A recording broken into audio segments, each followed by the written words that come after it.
Advocate ਸਾਹਿਬ ਸਵਾਗਤ ਹੈ ਤੁਹਾਡਾ ਸਾਡੇ ਲਾਈਵ ਸ਼ੋਅ ਚੱਲ ਰਿਹਾ ਜੀ। ਵਾਹਿਗੁਰੂ ਜੀ ਕਾ ਖਾਲਸਾ ਵਾਹਿਗੁਰੂ ਜੀ ਕੀ ਫਤਿਹ ਜੀ। ਵਾਹਿਗੁਰੂ ਜੀ ਕੀ ਫਤਿਹ ਜੀ। ਮੈਂ ਮਾਫੀ ਚਾਹੁੰਦਾ ਜੀ, ਆਪਾਂ ਥੋੜਾ ਲੇਟ ਹੋ ਗਏ। ਆਪਣਾ ਟਾਈਮ ਜਿਹੜਾ ਸੀਗਾ ਪਹਿਲਾਂ ਸੀਗਾ, ਤੁਸੀਂ ਥੋੜਾ ਜਿਹਾ ਸਾਡੇ ਨਾਲ ਲੇਟ ਸੰਪਰਕ ਕੀਤਾ, ਪਰ ਮੈਨੂੰ ਲੱਗਦਾ ਕਿ ਤੁਸੀਂ ਜਵਾਬ ਦੇਣ ਵਾਸਤੇ ਤਿਆਰ ਹੋ ਜੀ।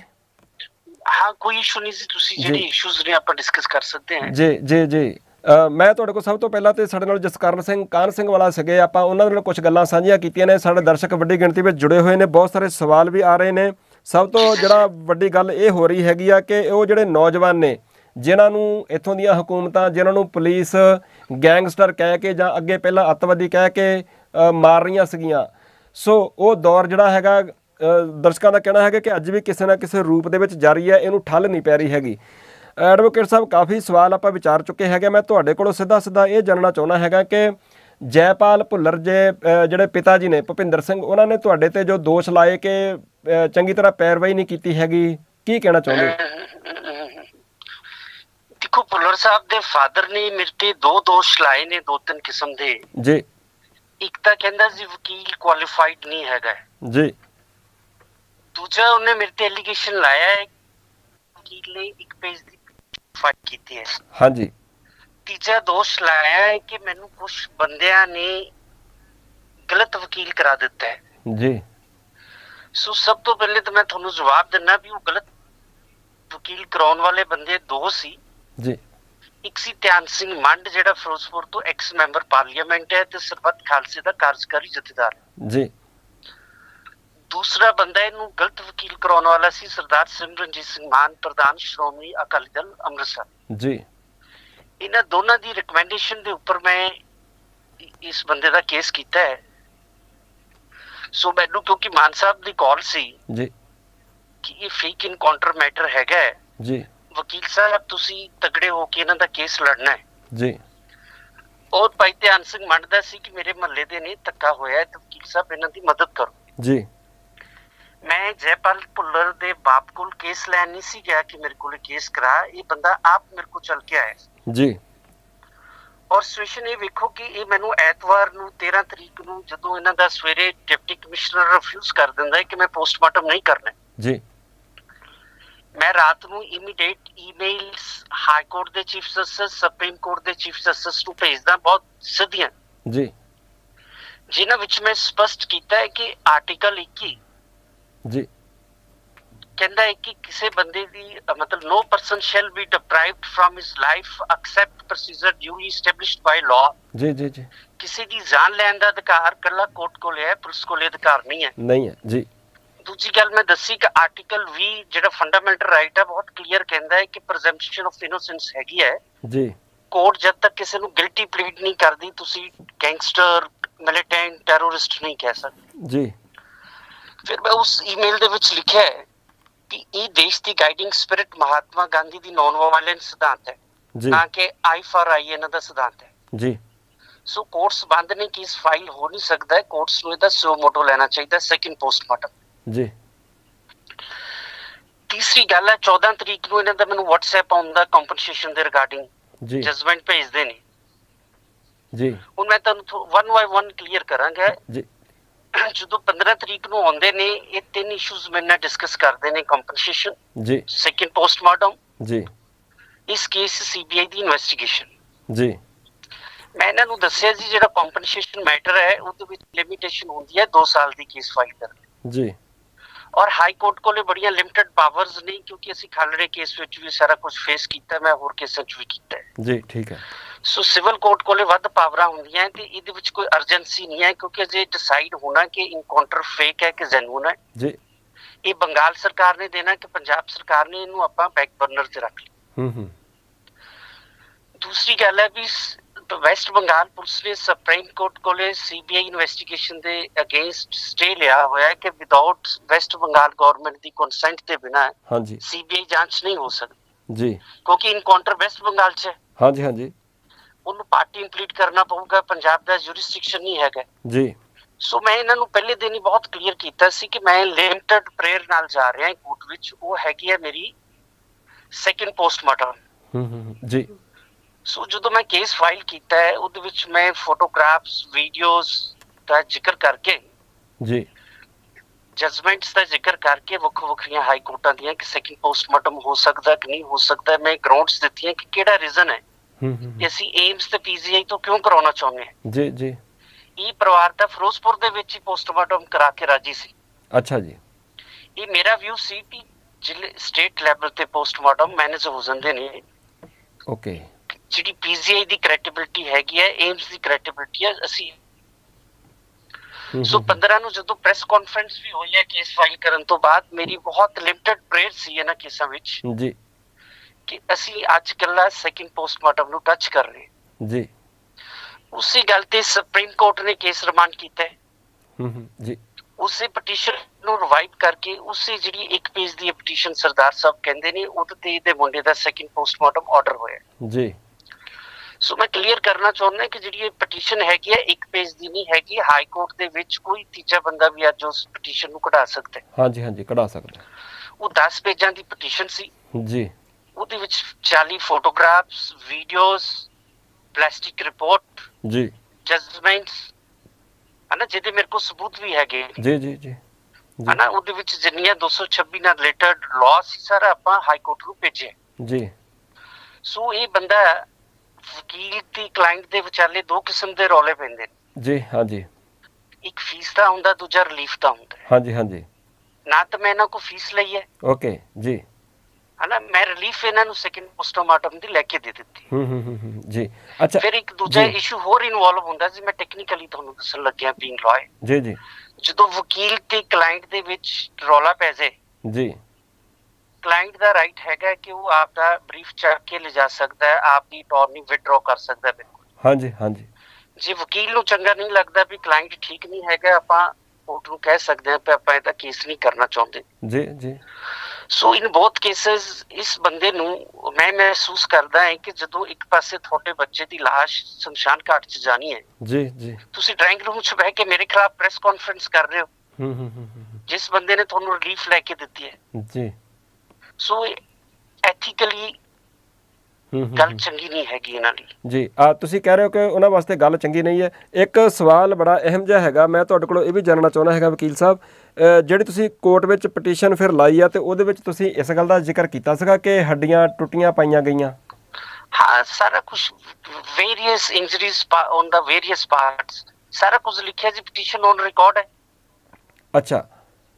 ਪਟੀਸ਼ਨ ਦੇ ਵਿੱਚ ਜਿਹੜਾ ਆਪਣਾ ਏਮ ਸੈਕਿੰਡ ਪੋਸਟਮਾਰਟਮ ਕਰਾਉਂਦਾ ਸੀ, ਨਾ ਕਿ ਹਾਈ ਕੋਰਟ ਨੇ ਬਹੁਤ ਕਲੀਅਰ ਲਿਖਿਆ ਹੈ ਕਿਉਂਕਿ ਜਿਹੜੀ ਸੁਪਰੀਮ ਕੋਰਟ ਦੇ ਵਿੱਚ ਔਨ ਰਿਕਾਰਡ ਐਡਵੋਕੇਟ ਨੇ ਜਿਹੜੀ ਰਿਟ ਫਾਈਲ ਕੀਤੀ ਸੀ, ਉਹਨੇ ਉਹਨੂੰ ਟਾਰਚਰ ਆਲ ਇਸ਼ੂਜ਼ ਡਿਸਕਸ ਕੀਤੇ ਨੇ। ਜੀ। ਸੋ ਹਾਈ ਕੋਰਟ ਦਾ ਵਿਊ ਸੀ ਕਿ ਸਾਡਾ ਇਹ ਜੁਰਿਸਡਿਕਸ਼ਨ ਨਹੀਂ ਹੈਗਾ। ਜੀ ਜੀ। ਇਹ ਟਾਰਚਰ ਹੈਗਾ ਕਿ ਨਹੀਂ ਹੈਗਾ, ਅਸੀਂ ਇਸ ਗੱਲ ਨੂੰ ਡਿਸਾਈਡ ਨਹੀਂ ਕਰਨਾ, ਅਸੀਂ ਪਹਿਲਾਂ ਸੈਕਿੰਡ ਪੋਸਟਮਾਰਟਮ ਨੂੰ ਡਿਸਾਈਡ ਕਰਨਾ ਹੈ। ਅੱਛਾ। ਇਹ ਜਿਹੜੀਆਂ ਅਵਰਟਮੈਂਟਸ ਹੈਗੀਆਂ ਨੇ, ਜਿਹੜੀਆਂ ਤੁਹਾਡੀਆਂ ਇਹ ਹੈਗੀਆਂ ਨੇ, ਉਹਨੂੰ ਅਸੀਂ ਇਸ ਸਟੇਜ ਤੇ ਡਿਸਕਸ ਨਹੀਂ ਕਰ ਰਹੇ, ਅਸੀਂ ਸੈਕਿੰਡ ਪੋਸਟਮਾਰਟਮ ਡਿਸਕਸ ਕਰ ਰਹੇ। ਅੱਛਾ, ਨਹੀਂ ਆਪਾਂ ਜਦੋਂ ਸੈਕਿੰਡ ਪੋਸਟਮਾਰਟਮ ਵਾਸਤੇ ਆਪਾਂ ਇਦਾਂ ਕਰਦੇ ਹੈਗੇ ਆ, ਕੀ ਆਪਾਂ ਉੱਥੇ ਇਦਾਂ ਨਹੀਂ ਕਹਿ ਸਕਦੇ ਹੁੰਦੇ ਕਿ ਹੱਡੀਆਂ ਟੁੱਟੀਆਂ ਪਾਈਆਂ ਗਈਆਂ ਔਰ ਪੁਲਿਸ ਨੇ ਜਿਹੜਾ ਹੈਗਾ ਇਹ ਫੇਕ ਐਨਕਾਊਂਟਰ ਕੀਤਾ ਜਾਂ ਪਹਿਲਾਂ ਕੁੱਟਮਾਰ ਕੀਤੀ ਹੈਗੀ ਆ? ਅਸੀਂ ਬਿਲਕੁਲ ਸੱਜਣ ਸਾਹਿਬ ਲਿਖਿਆ ਹੈ। ਅੱਛਾ। ਪਰ ਕੋਰਟ ਕਹਿੰਦੀ ਹੈ ਵੀ ਇਹ ਸਾਡਾ ਜੁਰਿਸਡਿਕਸ਼ਨ ਨਹੀਂ ਹੈਗਾ, ਇਸੇ ਕਰਕੇ ਸਾਡਾ ਕੇਸ ਪਹਿਲਾਂ ਖਾਰਜ ਹੋਇਆ। ਅੱਛਾ ਜੀ। ਸੋ ਕਿਉਂਕਿ ਇਹ ਸਾਰੀਆਂ ਗੱਲਾਂ ਡਿਸਕਸ ਹੋ ਸਕਦੀਆਂ ਨੇ, ਪਰ ਇਹਦਾ ਜੁਰਿਸਡਿਕਸ਼ਨ ਕਲਕੱਤਾ ਹਾਈ ਕੋਰਟ ਹੈ ਜਿੱਥੇ ਇਨਕਾਊਂਟਰ ਹੋਇਆ। ਜੀ। ਅੱਛਾ ਵਕੀਲ ਸਾਹਿਬ, ਮੈਂ ਤੁਹਾਡੇ ਕੋਲ ਹੁਣ ਇਹ ਵੀ ਜਾਣਨਾ ਚਾਹੁੰਦਾ ਹੈਗਾ ਕਿ ਤੁਹਾਡੇ ਮੁਤਾਬਕ ਹੁਣ ਜਦੋਂ ਇਨਸਾਫ ਲੈਣ ਦੀ ਗੱਲ ਚੱਲੂਗੀ, ਇਨਸਾਫ ਲੈਣ ਦੇ ਵਾਸਤੇ ਫਿਰ ਜਿਹੜੇ ਉਹਨਾਂ ਦੇ ਪਿਤਾ ਜੀ ਹੈਗੇ ਨੇ ਉਹ ਮੁਹਰੇ ਆਉਣਗੇ, ਚਾਰਾਜੋਈ ਕਰਨਗੇ, ਵਕੀਲ ਚਲੋ ਹੁਣ ਤੇ ਉਹ ਜਿਹੜੇ ਵਕੀਲ ਉਹਨਾਂ ਨੂੰ ਚੰਗੇ ਲੱਗਦੇ ਹੋਣਗੇ ਫਿਰ ਉਹਨਾਂ ਨੂੰ ਕਰਨਗੇ ਨਾ ਜੀ ਉਹ। ਉਸ ਤੋਂ ਬਾਅਦ ਫਿਰ ਇਨਸਾਫ ਲੈਣ ਦੇ ਵਾਸਤੇ ਪੁਲਿਸ ਦੇ ਖਿਲਾਫ FIR ਦਰਜ ਹੋਊਗੀ, ਉਸ ਤੋਂ ਬਾਅਦ ਹੀ ਕੰਮ ਅੱਗੇ ਚੱਲੂਗਾ ਨਾ ਜੀ, ਇੱਦਾਂ ਹੀ ਹੁੰਦਾ ਜੀ ਭਲਾ? ਦੇਖੋ ਜੀ, ਮੇਰਾ ਕੰਸਰਨ ਕੱਲਾ ਸੈਕਿੰਡ ਪੋਸਟਮਾਰਟਮ ਤੱਕ ਸੀ। ਮੈਂ ਬਹੁਤ ਤੁਹਾਨੂੰ ਕਲੀਅਰ ਕਰ ਦਿੰਦਾ ਕਿ ਮਤਲਬ ਇਹ ਕੇਸ ਦੇ ਦੋ ਚੈਪਟਰਸ ਨੇ। ਅੱਛਾ ਜੀ। ਇੱਕ ਹਿੱਸਾ ਹੈਗਾ ਕਿ ਲੜਕੇ ਦਾ ਫਾਲਸ ਇਨਕਾਊਂਟਰ ਹੋਣਾ ਜੈਪਾਲ ਦਾ। ਜੀ ਜੀ। ਹਨਾ? ਹਾਂਜੀ। ਮਤਲਬ ਪਹਿਲਾ ਇਸ਼ੂ ਸੀ ਪੋਸਟਮਾਰਟਮ। ਹਾਂਜੀ ਹਾਂਜੀ। ਪੋਸਟਮਾਰਟਮ ਤੋਂ ਬਾਅਦ ਅਗਲੀ ਗੱਲ ਤੁਰਨੀ ਸੀ ਕਿ ਇਹਦੇ ਵਿੱਚ ਟਾਰਚਰ ਮੈਟਰ ਹੈਗਾ ਕਿ ਨਹੀਂ ਹੈਗਾ। ਅਗਰ ਇਹ ਟਾਰਚਰ ਡਿਟੈਕਟ ਹੁੰਦਾ ਹੈ ਜੀ, ਐਵੀਡੈਂਸ ਆ ਜਾਂਦੀ ਹੈ ਸਾਰੀ ਗੱਲ ਦੀ ਜੀ, ਫਿਰ ਇਹਦੇ ਵਿੱਚ ਅਗਲਾ ਕੇਸ ਹੋਣਾ ਸੀ CBI ਚਾਹੇ ਵੈਸਟ ਬੰਗਾਲ ਦੀ ਗਵਰਨਮੈਂਟ ਇਨਵੈਸਟੀਗੇਸ਼ਨ ਕਰਦੀ, ਸੱਚ ਸਾਹਮਣੇ ਲਿਆਉਂਦੀ ਜੀ। ਜਿਹੜਾ ਸੈਕਿੰਡ ਪਾਰਟ ਹੈਗਾ ਡਰੱਗਸ ਦਾ ਹੈਗਾ ਜੀ, ਜਿਹੜਾ ਪੰਜਾਬ 'ਚ ਗੈਂਗਵਾਰ ਬੰਦੇ ਮਾਰਨ ਦਾ ਹੈਗਾ, ਉਹਦੇ ਨਾਲ ਮੈਂ ਪਹਿਲੇ ਦਿਨ ਵੀ ਕਲੀਅਰ ਕਰਤਾ ਸੀ ਕਿ ਸਾਡਾ ਕੋਈ ਸਬੰਧ ਨਹੀਂ ਹੈਗਾ ਜੀ। ਅਸੀਂ ਰੂਲ ਆਫ ਲਾਅ ਨੂੰ ਪ੍ਰੋਪਗੇਟ ਕਰਦੇ ਹਾਂ ਜੀ ਕਿਉਂਕਿ ਇਹਨਾਂ ਦੋਨਾਂ ਚੀਜ਼ਾਂ ਦਾ ਡਿਫਰੈਂਸ ਹੈ। ਮੈਂ ਪਹਿਲੀ ਵਾਰੀ ਇਸ ਕਿਸਮ ਦੇ ਕੇਸਾਂ ਵਿੱਚ ਇਨਵੋਲਵ ਹੋਇਆ ਕਿਉਂਕਿ ਜਨਰਲੀ ਜਿਹੜੀ ਸਾਡੀ ਲੀਗਲ ਟੀਮ ਹੈ ਜੀ, ਸਾਡਾ ਬਹੁਤ ਕਲੀਅਰ ਵਿਊ ਹੈਗਾ ਕਿ ਅਸੀਂ ਖਾੜਕੂ ਸਿੰਘਾਂ ਲਈ ਪੇਸ਼ ਹੁੰਦੇ ਆ ਜੀ ਜੀ। ਉਹਨਾਂ 'ਚ ਥੋੜਾ ਜਿਹਾ ਡਿਫਰੈਂਸ ਹੁੰਦਾ ਹੈ। ਜਿਹੜੇ ਡਰੱਗਸ ਵਾਲੇ ਮੁੰਡੇ ਨੇ ਇਹਨਾਂ ਨਾਲ ਫਰਕ ਹੈਗਾ। ਅੱਛਾ ਜੀ। ਜਿਹੜੀ ਸਟੇਟ ਦੇ ਖਿਲਾਫ ਆਜ਼ਾਦੀ ਦੀ ਲੜਾਈ ਲੜ ਰਹੇ ਨੇ ਉਹ ਕਮਿਟਡ ਨੇ, ਉਹਨਾਂ ਦੇ ਕਰੈਕਟਰ ਬਹੁਤ ਉੱਚੇ ਨੇ ਜੀ। ਸੋ ਇਹਨਾਂ ਕੇਸਾਂ ਦੇ ਵਿੱਚ ਅਸੀਂ ਤਾਂ ਨਹੀਂ ਫਾਈਟ ਕਰਦੇ ਕਿ ਇਹਦੇ ਵਿੱਚ ਜਦੋਂ ਇਹ ਇਸ਼ੂਜ਼ ਆਉਂਦੇ ਨੇ ਪੰਜਾਬ ਦੇ ਹਿੱਤ ਵਿੱਚ ਨਹੀਂ ਹੈ। ਓਕੇ ਜੀ। ਹਨਾ, ਸੋ ਅਸੀਂ ਉਹ ਲਾਈਨ ਕ੍ਰਾਸ ਕਰਕੇ ਧਿਆਨ ਸਿੰਘ ਮੰਡ ਕਰਕੇ ਸਰਦਾਰ ਮਾਨ ਸਾਹਿਬ ਕਰਕੇ ਆਪਾਂ ਪਰਿਵਾਰ ਨਾਲ ਖੜੇ ਹੋਏ ਜੀ। ਪਰ ਠੀਕ ਹੈ, ਚਲੋ ਤੁਹਾਡੀ ਇਹ ਆਪਣੀ ਹੈਗੀ ਆ ਕਿ ਤੁਸੀਂ ਆਪਣਾ ਇੱਕ ਦਾਇਰਾ ਬਣਾਇਆ ਹੋਇਆ, ਪਰ ਮੈਨੂੰ ਲੱਗਦਾ ਫਿਰ ਵੀ ਚਲੋ ਜੋ ਵੀ ਹੈਗਾ ਜੇ ਕੋਈ ਉਹ ਦੋਸ਼ੀ ਵੀ ਕਿਉਂ ਨਾ ਹੋਣ ਉਹਨਾਂ ਨੂੰ ਵੀ ਜਿਹੜਾ ਕਾਨੂੰਨ ਦੇ ਦਾਇਰੇ ਵਿੱਚ ਰੱਖ ਕੇ ਹੀ ਉਹਨਾਂ ਦੇ ਖਿਲਾਫ ਕਾਰਵਾਈ ਹੋਣੀ ਚਾਹੀਦੀ ਹੁੰਦੀ ਹੈ, ਨਾ ਕਿ ਉਹਨੂੰ ਉਲੰਘ ਕੇ। ਜੀ, ਮੈਂ ਸੁਪਰੀਮ ਕੋਰਟ ਨੂੰ ਲਿਖਿਆ ਇਸੇ ਕਰਕੇ ਤੇ ਅਸੀਂ ਪਰਿਵਾਰ ਦੀ ਸਪੋਰਟ ਕੀਤੀ। ਜੀ, ਮੇਰੇ ਨਾਲ ਇੱਕ ਕਾਲਰ ਜੁੜੇ ਹੋਏ ਨੇ, ਆਪਾਂ ਉਹਨਾਂ ਦੀ ਕਾਲ ਲੈ ਲੈਂਦੇ ਹਾਂ, ਸ਼ਾਇਦ ਉਹਨਾਂ ਦੇ ਮਨ ਦਾ ਕੋਈ ਸਵਾਲ ਹੋਵੇ ਐਡਵੋਕੇਟ ਸਾਹਿਬ। ਜੀ ਜੀ ਜੀ ਜੀ ਜੀ, ਸਵਾਗਤ ਹੈ ਭਾਈ ਸਾਹਿਬ ਤੁਹਾਡਾ ਸਾਡੇ ਲਾਈਵ ਸ਼ੋਅ ਦੇ ਵਿੱਚ। ਹਾਂਜੀ, ਵਾਹਿਗੁਰੂ ਜੀ ਕਾ ਖਾਲਸਾ, ਵਾਹਿਗੁਰੂ ਜੀ ਕੀ ਫਤਿਹ। ਜੀ, ਮੈਨੂੰ ਲੱਗਦਾ ਕਿ ਭਾਈ ਸਾਹਿਬ ਤੁਹਾਡੀ ਆਵਾਜ਼ ਸਾਡੇ ਮਹਿਮਾਨ ਐਡਵੋਕੇਟ ਸਾਹਿਬ ਨੂੰ ਸੁਣ ਨਹੀਂ ਪਾਉਣੀ ਹੈਗੀ। ਤੁਸੀਂ ਆਪਣਾ ਸਵਾਲ ਕਰ ਲਓ, ਮੈਂ ਤੁਹਾਡਾ ਸਵਾਲ ਉਹਨਾਂ ਦੇ ਸਾਹਮਣੇ ਰੱਖ ਦਿੰਦਾ ਜੀ। ਹਾਂਜੀ ਸਰ, ਮੇਰਾ ਸਵਾਲ ਬੇਸਿਕਲੀ ਇਹ ਆ ਕਿ ਜਿਹੜੀ ਪਟੀਸ਼ਨ ਸੁਪਰੀਮ ਕੋਰਟ ਦੇ ਵਿੱਚ ਪਾਈ ਸੀਗੀ ਇਹਨਾਂ ਨੇ ਜੀ, ਉਹਦੇ ਵਕੀਲ ਕੰਪਲੀਟਲੀ ਡਿਫਰੈਂਟ ਸੀਗੇ ਜੀ। ਤੇ ਹੁਣ ਜਿਹੜੀ ਸੁਪਰੀਮ ਕੋਰਟ ਦੀ ਪਟੀਸ਼ਨ ਸੀਗੀ ਉਹਦੇ ਵਿੱਚ ਉਹ ਕਾਫੀ ਡਿਟੇਲਡ ਹੈਗੀ ਆ। ਉਹਦੇ ਵਿੱਚ ਬੋਨ ਫ੍ਰੈਕਚਰਸ ਜਾਂ ਉਹਦੇ 'ਚ ਜਿਹੜੇ ਦਲੀਲਾਂ ਹੈਗੀਆਂ ਉਹ ਡਿਫਰੈਂਟ ਹੈਗੀਆਂ ਕੰਪਲੀਟਲੀ। ਅੱਛਾ ਜੀ। ਤੇ ਜਿਹੜੀ ਹਾਈ ਕੋਰਟ ਦੀ ਪਟੀਸ਼ਨ ਸੀਗੀ ਉਹਦੇ ਵਿੱਚ ਬਹੁਤ ਲਿਮਿਟਿਡ ਇਨਫੋਰਮੇਸ਼ਨ ਦਿੱਤੀ ਗਈ ਆ ਤੇ ਜਿਹੜੀ ਦਲੀਲ ਹੈਗੀ ਆ ਉਹ ਦਲੀਲਾਂ ਨਹੀਂ ਦਿੱਤੀਆਂ ਗਈਆਂ ਜਿਹੜੀਆਂ ਸੁਪਰੀਮ ਕੋਰਟ ਦੇ ਵਿੱਚ ਦਿੱਤੀਆਂ ਗਈਆਂ। ਏਦਾਂ ਕਿਉਂ? ਜੀ, ਅੱਛਾ ਐਡਵੋਕੇਟ ਸਾਹਿਬ, ਵੀਰ ਹੋਰਾਂ ਦਾ ਕਹਿਣਾ ਹੈਗਾ ਕਿ ਜਿਹੜੀ ਤੁਸੀਂ ਹਾਈ ਕੋਰਟ ਦੇ ਵਿੱਚ ਪਟੀਸ਼ਨ ਲਾਈ ਸੀਗੀ ਉਹਦੇ ਵਿੱਚ ਉਹ ਦਲੀਲਾਂ ਨਹੀਂ ਦਿੱਤੀਆਂ ਗਈਆਂ ਜਿਹੜੀਆਂ ਬਾਅਦ ਵਿੱਚ ਵਕੀਲਾਂ ਨੇ ਸੁਪਰੀਮ ਕੋਰਟ ਵਾਸਤੇ ਜਦੋਂ ਲਾਈ ਆ ਤੇ ਉੱਥੇ ਦਿੱਤੀਆਂ। ਜਿਹੜੇ ਵੀ ਸਵਾਲ ਕਰ ਰਹੇ ਨੇ ਇਹਨਾਂ ਨੂੰ ਪੁੱਛੋ ਤੁਸੀਂ ਪਟੀਸ਼ਨ ਦੇਖੀ ਹੈ? ਜੀ ਜੀ ਭਾਈ ਸਾਹਿਬ ਨੂੰ ਪੜ੍ਹਿਆ ਹੈ? ਜੀ ਜੀ। ਪਟੀਸ਼ਨ ਦੀ ਇੱਕ ਲਿਮਟਿਡ ਪ੍ਰੇਅਰ ਹੈਗੀ ਹੈ ਸੈਕੰਡ ਪੋਸਟਮਾਰਟਮ। ਜੀ, ਇਹਦੇ ਵਿੱਚ ਜਿਹੜੀ ਦੂਜੀ ਗੱਲਾਂ ਹੈਗੀਆਂ ਨੇ ਕਿ ਟਾਰਚਰ ਹੈਗਾ ਕਿ ਨਹੀਂ ਹੈਗਾ, ਜਦੋਂ ਹਾਈ ਕੋਰਟ ਆਪਦੇ ਆਰਡਰਸ ਕਹਿ ਰਹੀ ਹੈ, ਉਹਨੇ ਸੁਪਰੀਮ ਕੋਰਟ ਦੇ ਵਿੱਚ ਜਿਹੜੀ ਵਕੀਲ ਸਾਹਿਬ ਨੇ ਆਊਟ ਆਫ ਦਾ ਵੇ ਜਾ ਕੇ ਅਵਾਰਡਮੈਂਟਸ ਲਈਆਂ ਨੇ। ਜੀ, ਮੈਂ ਤੁਹਾਨੂੰ ਪਹਿਲੇ ਵੀ ਇੱਕ ਸਵਾਲ ਕੀਤਾ ਸੀ ਕਿ ਤਿੰਨੋਂ ਇਸ਼ੂ ਸਾਡੇ ਸਾਹਮਣੇ ਸੀ। ਜੀ ਜੀ। ਕੰਪਨਸੇਸ਼ਨ, ਸੈਕੰਡ ਪੋਸਟਮਾਰਟਮ, ਜੀ, ਸੀਬੀਆਈ ਇਨਵੈਸਟੀਗੇਸ਼ਨ ਇਨਟੂ ਦਾ ਟਾਰਚਰ ਇਸ਼ੂਜ਼। ਜੀ, ਅਸੀਂ ਉਹਨਾਂ ਦੋਨਾਂ ਨੂੰ ਛੱਡ ਦਿੱਤਾ ਹੈ। ਜੇ ਅਸੀਂ ਇਹਨਾਂ ਤਿੰਨਾਂ ਚੀਜ਼ਾਂ ਨੂੰ ਇੰਟਰਮਿੰਗਲ ਕਰਦੇ ਤਾਂ ਆਪਾਂ ਫੇਲ ਹੋ ਜਾਣਾ ਸੀ। ਸਾਡੇ ਲਈ ਜਿਹੜੀ ਸਾਡੀ ਪ੍ਰਾਈਮ ਡਿਊਟੀ ਸੀ ਉਹ ਸੈਕੰਡ ਪੋਸਟਮਾਰਟਮ ਸੀ ਕਿਉਂਕਿ ਡੈਡ ਬੋਡੀ ਖਰਾਬ ਹੋ ਰਹੀ। ਜੀ, ਇਹ ਜਿਹੜਾ ਇਹਨਾਂ ਦਾ ਦਰਸ਼ਕ ਦਾ ਸਵਾਲ ਹੈਗਾ ਜੀ, ਉਹ ਜਿਹੜੇ ਸਾਰੇ ਇਸ਼ੂਜ਼ ਹੁਣ ਸਾਡੇ ਕੋਲ ਖੁੱਲਾ ਟਾਈਮ ਹੈ। ਜੀ ਜੀ। ਕਿਉਂਕਿ ਤੁਸੀਂ ਜਦੋਂ ਛੋਟੇ ਇਸ਼ੂਜ਼ ਨੂੰ ਟੱਚ ਕਰਦੇ ਹੋ ਤੁਹਾਡੀ ਰੇਟ ਖਰਾਬ ਹੋ ਜਾਂਦੀ। ਇਸ ਇਸ਼ੂ ਤੇ ਇੱਕ ਡਿਟੇਲਡ ਰੇਟ, ਸੈਪਰੇਟ ਰੇਟ ਦੀ ਲੋੜ ਹੈ। ਇਹ ਚੀਜ਼ ਔਨ ਰਿਕਾਰਡ ਵੀ ਹੈ। ਮੈਂ ਇੱਕ WhatsApp ਮੈਸੇਜ ਰਾਹੀਂ ਫੈਮਿਲੀ ਨੂੰ ਇਹ ਵੀ ਗੱਲ ਸਮਝਾਈ ਸੀ ਕਿ ਆਪਾਂ ਕੱਲੀ ਇੱਕ ਰੇਟ ਮੂਵ ਕਰਾਂਗੇ। ਉਸ ਤੋਂ ਬਾਅਦ ਇਹ ਇਸ਼ੂ ਨਾਲ ਜਿਹੜੀ ਰਿਲੇਟਡ ਰੇਟ ਹੈ ਤੁਸੀਂ ਬੱਚੇ ਦਾ ਭੋਗ ਪਾ ਲਓ ਜੀ, ਐਵੀਡੈਂਸ ਕਲੈਕਟ ਕਰ ਲਈਏ ਕਲਕੱਤਾ ਜਾ ਕੇ। ਇਹ ਫਿਰ ਬਹੁਤ ਡਿਟੇਲਡ ਕੰਮ ਹੈਗਾ ਜੀ। ਇਹ ਤਾਂ ਮਹੀਨੇ ਬਾਅਦ ਵੀ ਪਾਈ ਜਾ ਸਕਦੀ ਹੈ। ਜੀ ਜੀ। ਜਦੋਂ ਅਸੀਂ ਕੋਈ ਰੇਟ ਇਮੈਚੁਰ ਗਰਾਊਂਡਸ ਤੇ ਪਾਲਣ ਨੇ ਇਸ ਕਿਸਮ ਦੀ, ਉਹਦਾ ਸਾਨੂੰ ਇਹ ਨੁਕਸਾਨ ਹੁੰਦਾ ਕਿ ਲੇਟਰ ਸਟੇਜ ਤੇ ਤੁਹਾਨੂੰ ਇਹਦੇ ਕਨਸੀਕੁਐਂਸਸ ਫੇਸ ਕਰਨੇ ਪੈਂਦੇ। ਜੀ, ਮਤਲਬ ਸਿੰਪਲ ਸਾਡਾ ਕਹਿ ਦੇਣ ਨਾਲ ਟਾਰਚਰ ਹੋਇਆ ਹੈ। ਹੁਣ ਪੀਸੀਆਈ ਨੇ ਰਿਪੋਰਟ ਵਿੱਚ ਉਸ ਚੀਜ਼ ਨੂੰ ਰਿਜੈਕਟ ਕਰ ਦਿੱਤਾ ਹੈ। ਸੋ ਜਦੋਂ ਤੁਸੀਂ ਛੋਟੀ ਤੇ ਗੱਲ ਫੜ ਲੈਂਦੇ ਹੋ ਜਿਸ ਕੋਈ ਐਵੀਡੈਂਸ ਨਹੀਂ ਹੈਗਾ, ਸਬਸਟੈਂਸ ਨਹੀਂ ਹੈਗਾ, ਉਹਦਾ ਆਪਾਂ ਨੂੰ ਨੁਕਸਾਨ ਹੋ ਸਕਦਾ ਹੈ। ਉਹਦੇ ਵਿੱਚ ਪਰਿਵਾਰ ਦੀ ਕੋਈ ਰੈਮਡੀ ਨਹੀਂ ਗਈ। ਆਪਾਂ ਪਹਿਲੇ ਕਿਹਾ ਵੀ ਤੈਨੂੰ ਸੈਪਰੇਟ ਕੇਸ ਨੇ, ਟਾਰਚਰ ਡਿਫਰੈਂਟ ਹੈਗਾ, ਸੈਕੰਡ ਪੋਸਟਮਾਰਟਮ ਡਿਫਰੈਂਟ ਹੈਗਾ, ਕੰਪਨਸੇਸ਼ਨ ਡਿਫਰੈਂਟ ਹੈਗਾ।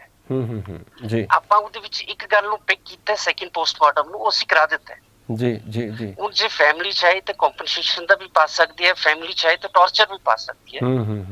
ਜੀ। ਔਰ ਹਾਈ ਕੋਰਟ ਨੇ ਵੀ ਇਸ ਗੱਲ ਨੂੰ ਕਿਹਾ ਹੈ ਕਿ ਜਿਹੜੀਆਂ ਇਹ ਅਵਾਰਡਮੈਂਟਸ ਨੇ, ਜਿਹੜੀਆਂ ਵਕੀਲ ਸਾਹਿਬ ਨੇ ਮੇਰੀ ਡੇਟ ਤੋਂ ਬਾਅਦ ਜਾ ਕੇ ਸੁਪਰੀਮ ਕੋਰਟ ਐਕਸਟਰਾ ਐਡ ਕੀਤੀਆਂ ਨੇ, ਉਹਨਾਂ ਨੂੰ ਹਾਈ ਕੋਰਟ ਨੇ ਸਟਰਕ ਅਪ ਕਰ ਦਿੱਤਾ ਹੈ। ਜੀ। ਹਾਈ ਕੋਰਟ ਨੇ ਵੀ ਕਿਹਾ ਕਿ ਜਿਹੜੇ ਤੁਹਾਡੇ ਇਸ ਕਿਸਮ ਦੇ ਐਲੀਗੇਸ਼ਨਸ ਨੇ, ਇਹਨੂੰ ਸੈਪਰੇਟ ਰਿਟ ਰਾਹੀਂ ਮੂਵ ਕਰੋ। ਇਸ ਵੇਲੇ ਜਿਹੜੀ ਰਿਲੀਫ ਹੈ ਅਸੀਂ ਹਿਊਮੈਨਿਟੇਰੀਅਨ ਗਰਾਊਂਡ ਤੇ ਦੇ ਰਹੇ ਹਾਂ। ਜੀ। ਅਸੀਂ ਇਸ ਇਸ਼ੂ ਨੂੰ ਡਿਸਕਸ ਨਹੀਂ ਕਰਨਾ ਚਾਹੁੰਦੇ ਕਿ weather this is genuine encounter ਔਰ ਫੇਕ ਇਨਕਾਊਂਟਰ। ਜੀ। ਸੋ ਮੈਂ ਕਿਤੇ ਫੈਮਿਲੀ ਦਾ ਰਾਈਟ ਵੇਵ ਅਪ ਨਹੀਂ ਕਰਾਤਾ ਹੈ। ਫੈਮਿਲੀ ਕੋਲ ਪੂਰਾ ਰਾਈਟ ਹੈਗਾ ਹੈ। ਸਰਦਾਰ ਸਾਹਿਬ ਪੁਲਿਸ ਆਫੀਸਰ ਨੇ, ਸਾਡੀ ਗੱਲ ਉਹਨਾਂ ਨੂੰ ਸਮਝ ਚ ਜੀ। ਉਹ ਆਪਦੀ ਜੇ ਐਵੀਡੈਂਸ ਹੈਗੀ ਹੈ, ਸਾਡੀ ਇਸ ਪਰਿਵਾਰ ਨਾਲ ਸਿਫਤੀ ਹੈ। ਤਾਂ ਹੀ ਸਰਦਾਰ ਸਾਹਿਬ ਮੈਂ ਪਹਿਲੇ ਵੀ ਸੁਪਰੀਮ ਕੋਰਟ ਚ ਅੱਜ ਤੋਂ 3 ਸਾਲ ਪਹਿਲੇ ਈਮੇਲ ਕੀਤੀ ਸੀ ਤੇ ਸੋ ਮੋਟੋ ਹੋ ਗਿਆ ਸੀ ਜਦੋਂ ਬਠਿੰਡੇ ਤੋਂ ਮੁੰਡੇ ਚੱਕੇ ਗਏ ਸੀ ਜੀ। ਉਹ ਮੁੰਡੇ ਮੁੜ ਕੇ ਮੁੱਕਰ ਗਏ ਸੀ। ਹਾਈ ਕੋਰਟ ਨੇ ਮੇਰੀ ਇਸ ਈਮੇਲ ਤੇ ਐਡਵਰਸ ਸੋ ਮੋਟੋ ਮੇਰੇ ਖਿਲਾਫ ਲਿਆ ਹੈ, ਸਟ੍ਰਿਕਚਰਸ ਪਾਸ ਕੀਤੀਆਂ ਨੇ ਜੀ। ਮੈਂ ਉਸ ਦੇ ਬਾਵਜੂਦ ਵੀ ਫਿਰ ਬੜੀ ਦਲੇਰੀ ਨਾਲ ਜਿਹੜੀ ਈਮੇਲ ਕੀਤੀ ਹੈ, ਉਹ ਜੇ ਇਹਨਾਂ ਨੂੰ ਕਹੋ ਮੈਨੂੰ ਈਮੇਲ ਦੇ ਦਿਓ ਮੈਂ ਭੇਜ ਦਵਾਂਗਾ ਜੀ। ਜੇ ਕੋਈ ਦਲੇਰੀ ਕਰਦਾ ਹੈ ਤੇ ਫਿਰ ਦੇਖ ਲਓ। ਅਜੇ ਤਾਂ ਇੱਕ ਸਟੈਪ ਪੂਰਾ ਹੋਇਆ ਹੈ, ਅਜੇ ਤਾਂ ਸਾਰਾ ਕੁਝ ਪੈਂਡਿੰਗ ਹੈਗਾ। ਜੀ ਜੀ। ਸਾਡੇ ਕਾਲਰ ਵੀਰ ਪਰਿਵਾਰ ਨੂੰ ਅਸੀਂ ਕਿਤੇ ਰੋਕਿਆ ਨਹੀਂ ਹੈਗਾ ਜੀ। ਸਾਡੇ ਕਾਲਰ ਵੀਰ ਮੈਂ ਡਿਊਟੀ ਹੈਗੀ ਕਿ ਅਸੀਂ ਸੈਕਿੰਡ ਪੋਸਟਮਾਰਟਮ ਕਮਿਟ ਕੀਤਾ ਸੀ, ਉਹ ਅਸੀਂ ਕਰਾਤਾ। ਜੀ ਜੀ ਜੀ ਜੀ। ਮੈਂ ਆਪਣੇ ਕਾਲਰ ਵੀਰ ਨੂੰ ਦੱਸਣਾ ਚਾਹੂੰਗਾ ਜੀ। ਭਾਈ ਸਾਹਿਬ ਤੁਸੀਂ ਸੁਣ ਲਈ ਗੱਲ ਸਾਰੀ ਐਡਵੋਕੇਟ ਸਾਹਿਬ ਦੀ? ਹਾਂਜੀ ਸਰ, ਮੈਂ ਗੱਲ ਸੁਣ ਲਈ, ਪਰ ਮੈਂ ਜਿਹੜੀ ਗੱਲ ਪੁੱਛੀ ਸੀ ਨਾ ਉਹ ਐਕਚੁਅਲੀ ਇਹਨਾਂ ਨੇ ਮੈਨੂੰ ਉਲਟਾ ਸਵਾਲ ਇਹ ਕੀਤਾ ਕਿ ਤੁਸੀਂ ਪਟੀਸ਼ਨ ਪੜ੍ਹੀ ਹੈ ਜਾਂ ਨਹੀਂ? ਜੀ। ਮੈਂ ਪੜ੍ਹੀ ਹੈ ਪਟੀਸ਼ਨ ਸਰ, ਮੈਂ ਦੋਨੋਂ ਪਟੀਸ਼ਨਸ ਪੜ੍ਹੀਆਂ। ਤੁਸੀਂ ਦੋਨੇ ਪਟੀਸ਼ਨ ਈਮੇਲ ਕੀਤੀ ਸੀ ਮੈਂ ਉਹ ਵੀ ਪੜ੍ਹੀ ਆ ਜੀ। ਠੀਕ ਹੈ। ਹਾਂਜੀ। ਜਿਹੜੀਆਂ ਦੋਨੋਂ ਜਜਮੈਂਟਸ ਹੈਗੀਆਂ ਹਾਈ ਕੋਰਟ ਦੀਆਂ ਤੇ ਸੁਪਰੀਮ ਕੋਰਟ ਦੀਆਂ, ਉਹ ਵੀ ਮੈਂ ਪੜ੍ਹੀਆਂ। ਅੱਛਾ, ਦੋਨੋਂ ਜਜਮੈਂਟਸ ਵੀ ਪੜ੍ਹੀਆਂ ਨੇ ਤੁਸੀਂ? ਮੈਂ ਆਪਣੀ ਗੱਲ ਕਰਦਾ ਅਗਲੇ ਜੀ। ਐਡਵੋਕੇਟ ਸਾਹਿਬ ਵੀਰ ਹੋਰਾਂ ਦਾ ਕਹਿਣਾ ਹੈਗਾ ਕਿ ਮੈਂ ਦੋਨੋਂ ਹੀ ਜਜਮੈਂਟਸ ਵੀ ਪੜ੍ਹੀਆਂ ਨੇ, ਹਾਈ ਕੋਰਟ ਦੀਆਂ ਵੀ ਔਰ ਸੁਪਰੀਮ ਕੋਰਟ ਦੀਆਂ ਵੀ, ਔਰ ਮੈਂ ਦੋਨੇ ਪਟੀਸ਼ਨ ਵੀ ਪੜ੍ਹੀਆਂ ਨੇ, ਤੁਹਾਡੇ ਵਾਲੀ ਵੀ ਪੜ੍ਹੀ ਹੈ ਔਰ ਦੂਜੀ ਵੀ। ਹਾਂਜੀ, ਫਿਰ ਉਹਦੇ ਵਿੱਚ ਇਹਨਾਂ ਨੂੰ ਕਹੋ ਜੀ ਜਿਹੜਾ ਸੁਪਰੀਮ ਕੋਰਟ ਦਾ ਐਂਡਲਾ ਆਰਡਰ ਹੈ, ਉਹਨਾਂ ਨੇ ਸਿੰਪਲ ਕਿਹਾ ਹੈ ਕਿ ਸੇਮ ਪਟੀਸ਼ਨ ਇੱਕ ਲਾਈਨ ਦਾ ਆਰਡਰ ਹੈ ਕਿ ਕੇਸ ਰਿਮਾਂਡ ਕੀਤਾ ਜਾਂਦਾ ਹੈ। ਉਸੇ ਪਟੀਸ਼ਨ ਦੀ ਸੁਣਵਾਈ ਮੰਡੇ ਨੂੰ ਫਰੈਸ਼ ਔਨ ਮੈਰਿਟ ਹੋਏਗੀ। ਜਿਹੜਾ ਹਾਈ ਕੋਰਟ ਦਾ ਆਰਡਰ ਆਂਦਾ ਉਹਦੇ ਪੈਰਾ ਨੰਬਰ 10 ਵਿੱਚ ਬਹੁਤ ਸਪੈਸੀਫਿਕ ਲਿਖਿਆ ਹੋਇਆ, ਇਹਨਾਂ ਨੂੰ ਕੁਝ ਉਸ ਆਰਡਰ ਨੂੰ ਪੜ੍ਹਨ ਜੀ। ਜੀ ਕੋਈ ਇਹਨਾਂ ਦੀ ਕੋਈ ਹੋਰ ਗੱਲ ਹੈਗੀ ਹੈ ਤੁਸੀਂ ਮੈਨੂੰ ਈਮੇਲ ਭੇਜ ਦਿਓ। ਕੱਲ ਵੀ ਮੈਨੂੰ ਕਿਸੇ ਨੇ ਆਸਟ੍ਰੇਲੀਆ ਤੋਂ ਪਰਸੋਂ ਕਾਲ ਕੀਤਾ ਸੀ ਜੀ, ਉਹਨਾਂ ਨੂੰ ਮੈਂ ਉਹ ਸਾਰਾ ਮੈਟਰ ਈਮੇਲ ਕਰ ਦਿੱਤਾ ਸੀ ਜੀ।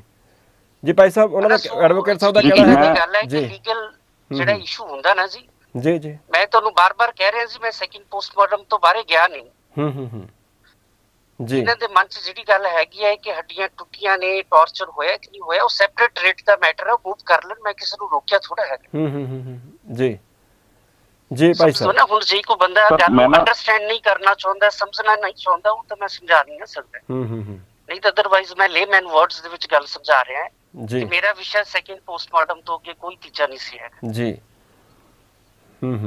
ਸਰ ਸੋ ਮੈਂ ਇਹ ਨਹੀਂ ਰਿਜੈਕਟ ਕਰ ਰਿਹਾ ਕਿ ਦੇਖੋ ਮਤਲਬ ਇੱਕ ਚੰਗੀ ਰੇਟ ਮੂਵ ਕਰਨ ਜੀ, ਐਵੀਡੈਂਸ ਕਲੈਕਟ ਕਰਨ।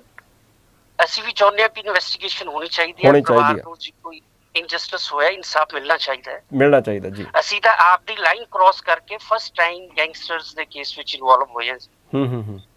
ਅਦਰਵਾਈਜ਼ ਜਿਹੜੀ ਸਾਡੀ ਲੀਗਲ ਟੀਮ ਹੈ, ਅਸੀਂ ਇਸ ਇਸ਼ੂ ਤੋਂ ਪਿੱਛੇ ਰਹਿੰਦੇ ਹਾਂ ਕਿਉਂਕਿ ਜਿਹੜੀ ਇਹ ਗੈਂਗ ਵਾਰਸ ਹੋ ਰਹੀਆਂ ਨੇ ਪੰਜਾਬ ਵਿੱਚ, ਜਿਹੜੀਆਂ ਇਹ ਡਰੱਗਸ ਦਾ ਕੰਮ ਹੋ ਰਿਹਾ ਹੈ, ਜਿਹੜੀ ਫੈਮਿਲੀਜ਼ ਨੇ, ਕਿਉਂਕਿ ਇਹ ਕੇਸ ਕਰਨ ਤੋਂ ਬਾਅਦ ਵੀ ਮੈਨੂੰ ਬਹੁਤ ਲੋਕਾਂ ਦੀਆਂ ਕਾਲਸ ਆਈਆਂ ਨੇ ਜਿਨ੍ਹਾਂ ਦੇ ਬੱਚੇ ਕਿਡਨੈਪ ਹੋਏ ਨੇ ਜੀ ਜੀ ਜੀ, ਹਨਾ, ਬੱਚੇ ਮਾਰ ਦਿੱਤੇ ਗਏ ਨੇ ਫਾਰ ਦਾ ਪਰਪਸ ਆਫ, ਮਤਲਬ ਇਹਦੇ ਦੋ ਐਸਪੈਕਟ ਹੈਗੇ ਨੇ, ਇਹ ਕੇਸ ਦਾ ਇੱਕ ਐਸਪੈਕਟ ਨਹੀਂ ਹੈਗਾ ਜੀ।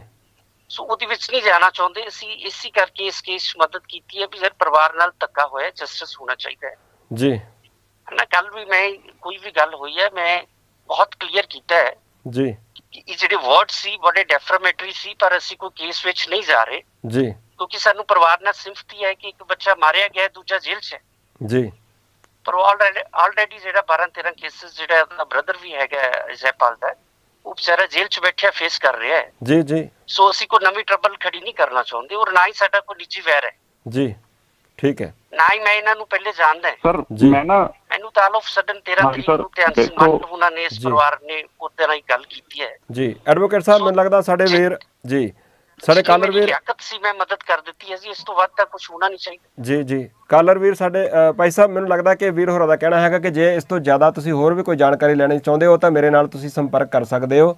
ਔਰ ਉਹਨਾਂ ਦਾ ਕਹਿਣਾ ਹੈਗਾ ਕਿ ਮੇਰਾ ਸਿਰਫ ਇਹ ਸੈਕਿੰਡ ਜਿਹੜਾ ਸੀਗਾ ਕਿ ਪੋਸਟਮਾਰਟਮ ਕਰਾਉਣਾ ਹੈਗਾ, ਮੇਰਾ ਸਿਰਫ ਮਕਸਦ ਉਹ ਸੀਗਾ ਔਰ ਮੈਂ ਉਹ ਕਰਵਾਇਆ, ਉਹਦੇ ਵਿੱਚ ਮੈਂ ਸਫਲ ਹੋ ਗਿਆ। ਔਰ ਜਿਹੜੇ ਬਾਕੀ ਕੰਮ ਹੈਗੇ ਨੇ ਉਹ ਉਹਨਾਂ ਦਾ ਕਹਿਣਾ ਹੈਗਾ ਕਿ ਉਹਦੇ ਵਾਸਤੇ ਅਲੱਗਾ ਵੱਖਰੇ ਤੌਰ 'ਤੇ ਰੇਟ ਜਿਹੜੀਆਂ ਹੈਗੀਆਂ ਨੇ ਪਾਈਆਂ ਜਾ ਸਕਦੀਆਂ ਨੇ, ਉਹ ਅਗਾਂਹ ਵੀ ਪਾਈਆਂ ਜਾ ਸਕਦੀਆਂ ਨੇ, ਲੰਬਾ ਕੰਮ ਚੱਲਣਾ ਹਾਲੇ। ਸਰ ਬਿਲਕੁਲ ਸਹੀ ਗੱਲ ਹੈ ਇਹਨਾਂ ਦੀ, ਪਰ ਦੇਖੋ ਮੈਨੂੰ ਇੱਕ ਜਿਹੜੀ ਗੱਲ ਹੈਗੀ ਹੈ ਨਾ ਕਿ ਦੇਖੋ ਤੁਹਾਨੂੰ ਕੀ ਲੱਗਦਾ ਵਕੀਲ ਸਾਹਿਬ ਦੇ ਕੀਤੇ ਹੋਏ ਕੰਮ ਦੇ ਉੱਪਰ ਤੁਹਾਨੂੰ ਕੋਈ ਸ਼ੱਕ ਲੱਗਦੀ ਹੈ? ਜਿਵੇਂ ਉਹਨਾਂ ਦੇ ਪਿਤਾ ਜੀ ਨੇ ਦੋਸ਼ ਲਾਏ ਨੇ ਭੁਪਿੰਦਰ ਸਿੰਘ ਹੋਣਾ ਨੇ, ਏਦਾਂ ਹੀ ਤੁਹਾਨੂੰ ਵੀ ਕੋਈ ਸ਼ੱਕ ਲੱਗਦਾ ਉਹਨਾਂ ਦੇ ਕੰਮ ਤੇ? ਦੇਖੋ ਮੈਂ ਤੁਹਾਨੂੰ ਆਪਣਾ ਪੁਆਇੰਟ ਆਫ ਵਿਊ ਦੱਸ ਸਕਦਾ, ਠੀਕ ਹੈ। ਹੁਣ ਦੇਖੋ ਮੈਂ ਸ਼ੱਕ ਦੀ ਗੱਲ ਤਾਂ ਦੇਖੋ ਸ਼ੱਕ ਨਹੀਂ, ਮੈਂ ਤੁਹਾਨੂੰ ਉਹ ਚੀਜ਼ ਦੱਸਦਾ ਜਿਹੜੀ ਮੈਂ ਦੇਖੀ ਹੈ ਤੇ ਮੈਂ ਸਮਝੀ ਹੈ, ਹਨਾ ਜੀ। ਜਿਹੜੀ ਪਟੀਸ਼ਨ ਇਹਨਾਂ ਨੇ ਫਾਈਲ ਕੀਤੀ ਆ ਉਹਦੇ ਵਿੱਚ ਇਹਨਾਂ ਨੇ ਕੇਸ ਲਾਅ ਮੈਂਸ਼ਨ ਕੀਤੇ ਆ, ਠੀਕ ਹੈ ਜੀ। ਜਿਹੜੇ ਇਹਨਾਂ ਨੇ ਕੇਸ ਉਹਦੇ ਚ ਮੈਂਸ਼ਨ ਕੀਤੇ ਹੈਗੇ ਆ ਉਹ ਕੇਸ ਰੈਲੇਵੈਂਟ ਕੇਸ ਨਹੀਂ ਹੈਗੇ ਜੀ ਪੋਸਟਮਾਰਟਮ ਦੇ ਜੀ। ਨਾਰਮਲੀ ਕੀ ਹੁੰਦਾ ਕਿ ਜਦੋਂ ਕੇਸ ਮੈਂਸ਼ਨ ਕੀਤੇ ਜਾਂਦੇ ਆ ਆਪਣੀ ਪਟੀਸ਼ਨ ਦੇ ਵਿੱਚ ਤਾਂ ਕੇਸ ਪਹਿਲਾਂ ਮੈਂਸ਼ਨ ਕੀਤਾ ਜਾਂਦਾ ਜੀ, ਫਿਰ ਉਹਦਾ ਸਾਲ, ਕਿਹੜੇ ਸਾਲ ਉਹ ਕੇਸ ਹੋਇਆ ਸੀਗਾ ਤੇ ਉਹਦਾ ਕੋਰਟ ਦਾ ਨੰਬਰ ਕਿੰਨਾ ਹੈਗਾ ਉਹ ਮੈਂਸ਼ਨ ਕੀਤਾ ਜਾਂਦਾ ਜੀ। ਫਿਰ ਉਹਦੇ ਥੱਲੇ ਉਹ ਰੈਲੇਵੈਂਟ ਪੈਰਾਗ੍ਰਾਫ ਮੈਂਸ਼ਨ ਕੀਤਾ ਜਾਂਦਾ ਉਸ ਜੱਜਮੈਂਟ ਦਾ, ਠੀਕ ਹੈ ਜੀ। ਉਹ ਜਦੋਂ ਆਪਾਂ ਇਹ ਸਾਰੀਆਂ ਚੀਜ਼ਾਂ ਮੈਂਸ਼ਨ ਨਹੀਂ ਕਰਦੇ ਤਾਂ ਉਹਦਾ ਕੋਈ ਇੰਨਾ ਜ਼ਿਆਦਾ ਮਤਲਬ ਨਹੀਂ ਰਹਿੰਦਾ, ਠੀਕ ਹੈ। ਪਹਿਲੀ ਗੱਲ ਤਾਂ ਇਹ ਹੈਗੀ ਆ। ਹੁਣ ਦੂਜੀ ਗੱਲ ਇਹ ਹੈਗੀ ਆ ਕਿ ਜਦੋਂ ਸੁਪਰੀਮ ਕੋਰਟ ਕੇਸ ਜਾਂਦਾ ਹੈਗਾ ਤਾਂ ਉੱਥੇ ਸੁਪਰੀਮ ਕੋਰਟ ਦੇ ਵਿੱਚ 4 ਅਲੱਗ ਲਾਇਰਸ ਹੈਗੇ ਆ ਜਿਨ੍ਹਾਂ ਨੇ ਬਹੁਤ ਵਧੀਆ ਪਟੀਸ਼ਨ ਬਣਾ ਕੇ ਉਹਨਾਂ ਨੇ ਪੇਸ਼ ਕੀਤੀ ਆ। ਮੈਨੂੰ ਤੁਹਾਨੂੰ ਲੱਗਦਾ ਪੂਰੀ ਮਿਹਨਤ ਲੱਗੀ ਉੱਥੇ ਜੀ। ਤੁਹਾਨੂੰ ਲੱਗਦਾ ਕਿ ਜਿਹੜੇ ਸੁਪਰੀਮ ਕੋਰਟ ਦੇ ਵਿੱਚ ਜਿਹੜੇ ਵਕੀਲ ਗਏ ਨੇ ਉਹਨਾਂ ਨੇ ਜ਼ਿਆਦਾ ਵਧੀਆ ਮਿਹਨਤ ਕਰਕੇ ਤੇ ਵਧੀਆ ਤਰੀਕੇ ਨਾਲ ਕੰਮ ਕੀਤਾ, ਇਦਾਂ ਲੱਗਦਾ ਤੁਹਾਨੂੰ? ਉਹਨਾਂ ਨੇ ਬਹੁਤ ਮਿਹਨਤ ਕੀਤੀ ਆ, ਉਹਨਾਂ ਨੇ ਇਹਦੇ ਇੱਕ ਇੰਜਰੀ ਨੂੰ ਰਿਬ ਕੇਜ ਤੇ ਹੋਰ ਬੋਡੀ ਪਾਰਟਸ ਨੂੰ ਬੜਾ ਵਧੀਆ ਤਰੀਕੇ ਨਾਲ ਉਹਨਾਂ ਨੇ ਡਿਫਾਈਨ ਕੀਤਾ ਉਹਦੇ ਵਿੱਚ ਕਿ ਵੀ ਉਹਦੇ ਰਿਬਸ ਟੁੱਟੀਆਂ ਹੋਈਆਂ ਸੀ, ਉਹਦੀ ਬੋਨਸ ਟੁੱਟੀਆਂ ਹੋਈਆਂ ਸੀਗੀਆਂ, ਕਿਉਂਕਿ ਟੌਰਚਰ ਦੀ ਗੱਲ ਤਾਂ ਬਾਅਦ ਚ ਆਊਗੀ ਨਾ। ਹੁਣ ਤੁਸੀਂ ਪਹਿਲਾਂ ਜੇ ਪੋਸਟਮਾਰਟਮ ਦੇ ਵਿੱਚ ਤੁਸੀਂ ਇਹ ਸ਼ੋ ਕਾਰਨ ਵੀ ਤਾਂ ਦੱਸੋ ਨਾ ਵੀ ਤੁਸੀਂ ਪੋਸਟਮਾਰਟਮ ਦੁਬਾਰਾ ਕਿਉਂ ਕਰਾਉਣਾ, ਕਿਉਂਕਿ ਤੁਸੀਂ ਤੁਹਾਡੀਆਂ ਬੋਨਸ ਟੁੱਟੀਆਂ ਪਾਈਆਂ ਗਈਆਂ। ਹਾਂ, ਮੈਨੂੰ ਲੱਗਦਾ ਐਡਵੋਕੇਟ ਸਾਹਿਬ ਆਪਾਂ ਅਖੀਰਲੀ ਗੱਲ ਹੀ ਹੈਗੀ ਆ ਆਪਣੇ ਵੀਰ ਹੋਰਾਂ ਦੇ ਨਾਲ, ਹੋਰ ਵੀ ਬਹੁਤ ਸਾਰੇ ਸੱਜਣ ਕਮੈਂਟ ਕਰ ਰਹੇ ਆ।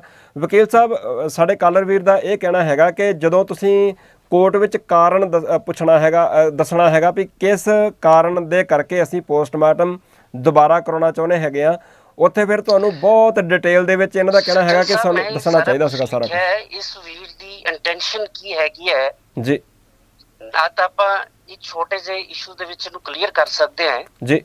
ਚਾਹੇ ਤਾਂ ਇਹ ਵੀਰ ਕੋਰਟ 'ਚ ਬੈਠਿਆ ਹੁੰਦਾ ਤੇ ਸਾਰਾ ਕੁਝ ਆਪ ਆਬਜ਼ਰਵ ਕਰ ਲੈਂਦੇ ਜੀ। ਜਦੋਂ ਤੁਸੀਂ ਕੋਰਟ 'ਚ ਵੇਖਿਆ ਨਹੀਂ, ਬੈਠੇ ਨਹੀਂ ਹੈਗੇ ਜੀ, ਤੁਸੀਂ ਆਰਗੂਮੈਂਟ ਸੁਣੇ ਨਹੀਂ ਹੈਗੇ ਜੀ, ਇਹਨਾਂ ਦੇ ਹੁਣ ਮਨ 'ਚ ਇੱਕ ਮੈਨੂੰ ਲੱਗਦਾ ਹੈ ਕਿ ਕਿਸੇ ਕਿਸਮ ਦਾ ਕੋਈ ਰੰਜਿਸ਼ ਹੈਗੀ ਹੈ ਜੀ।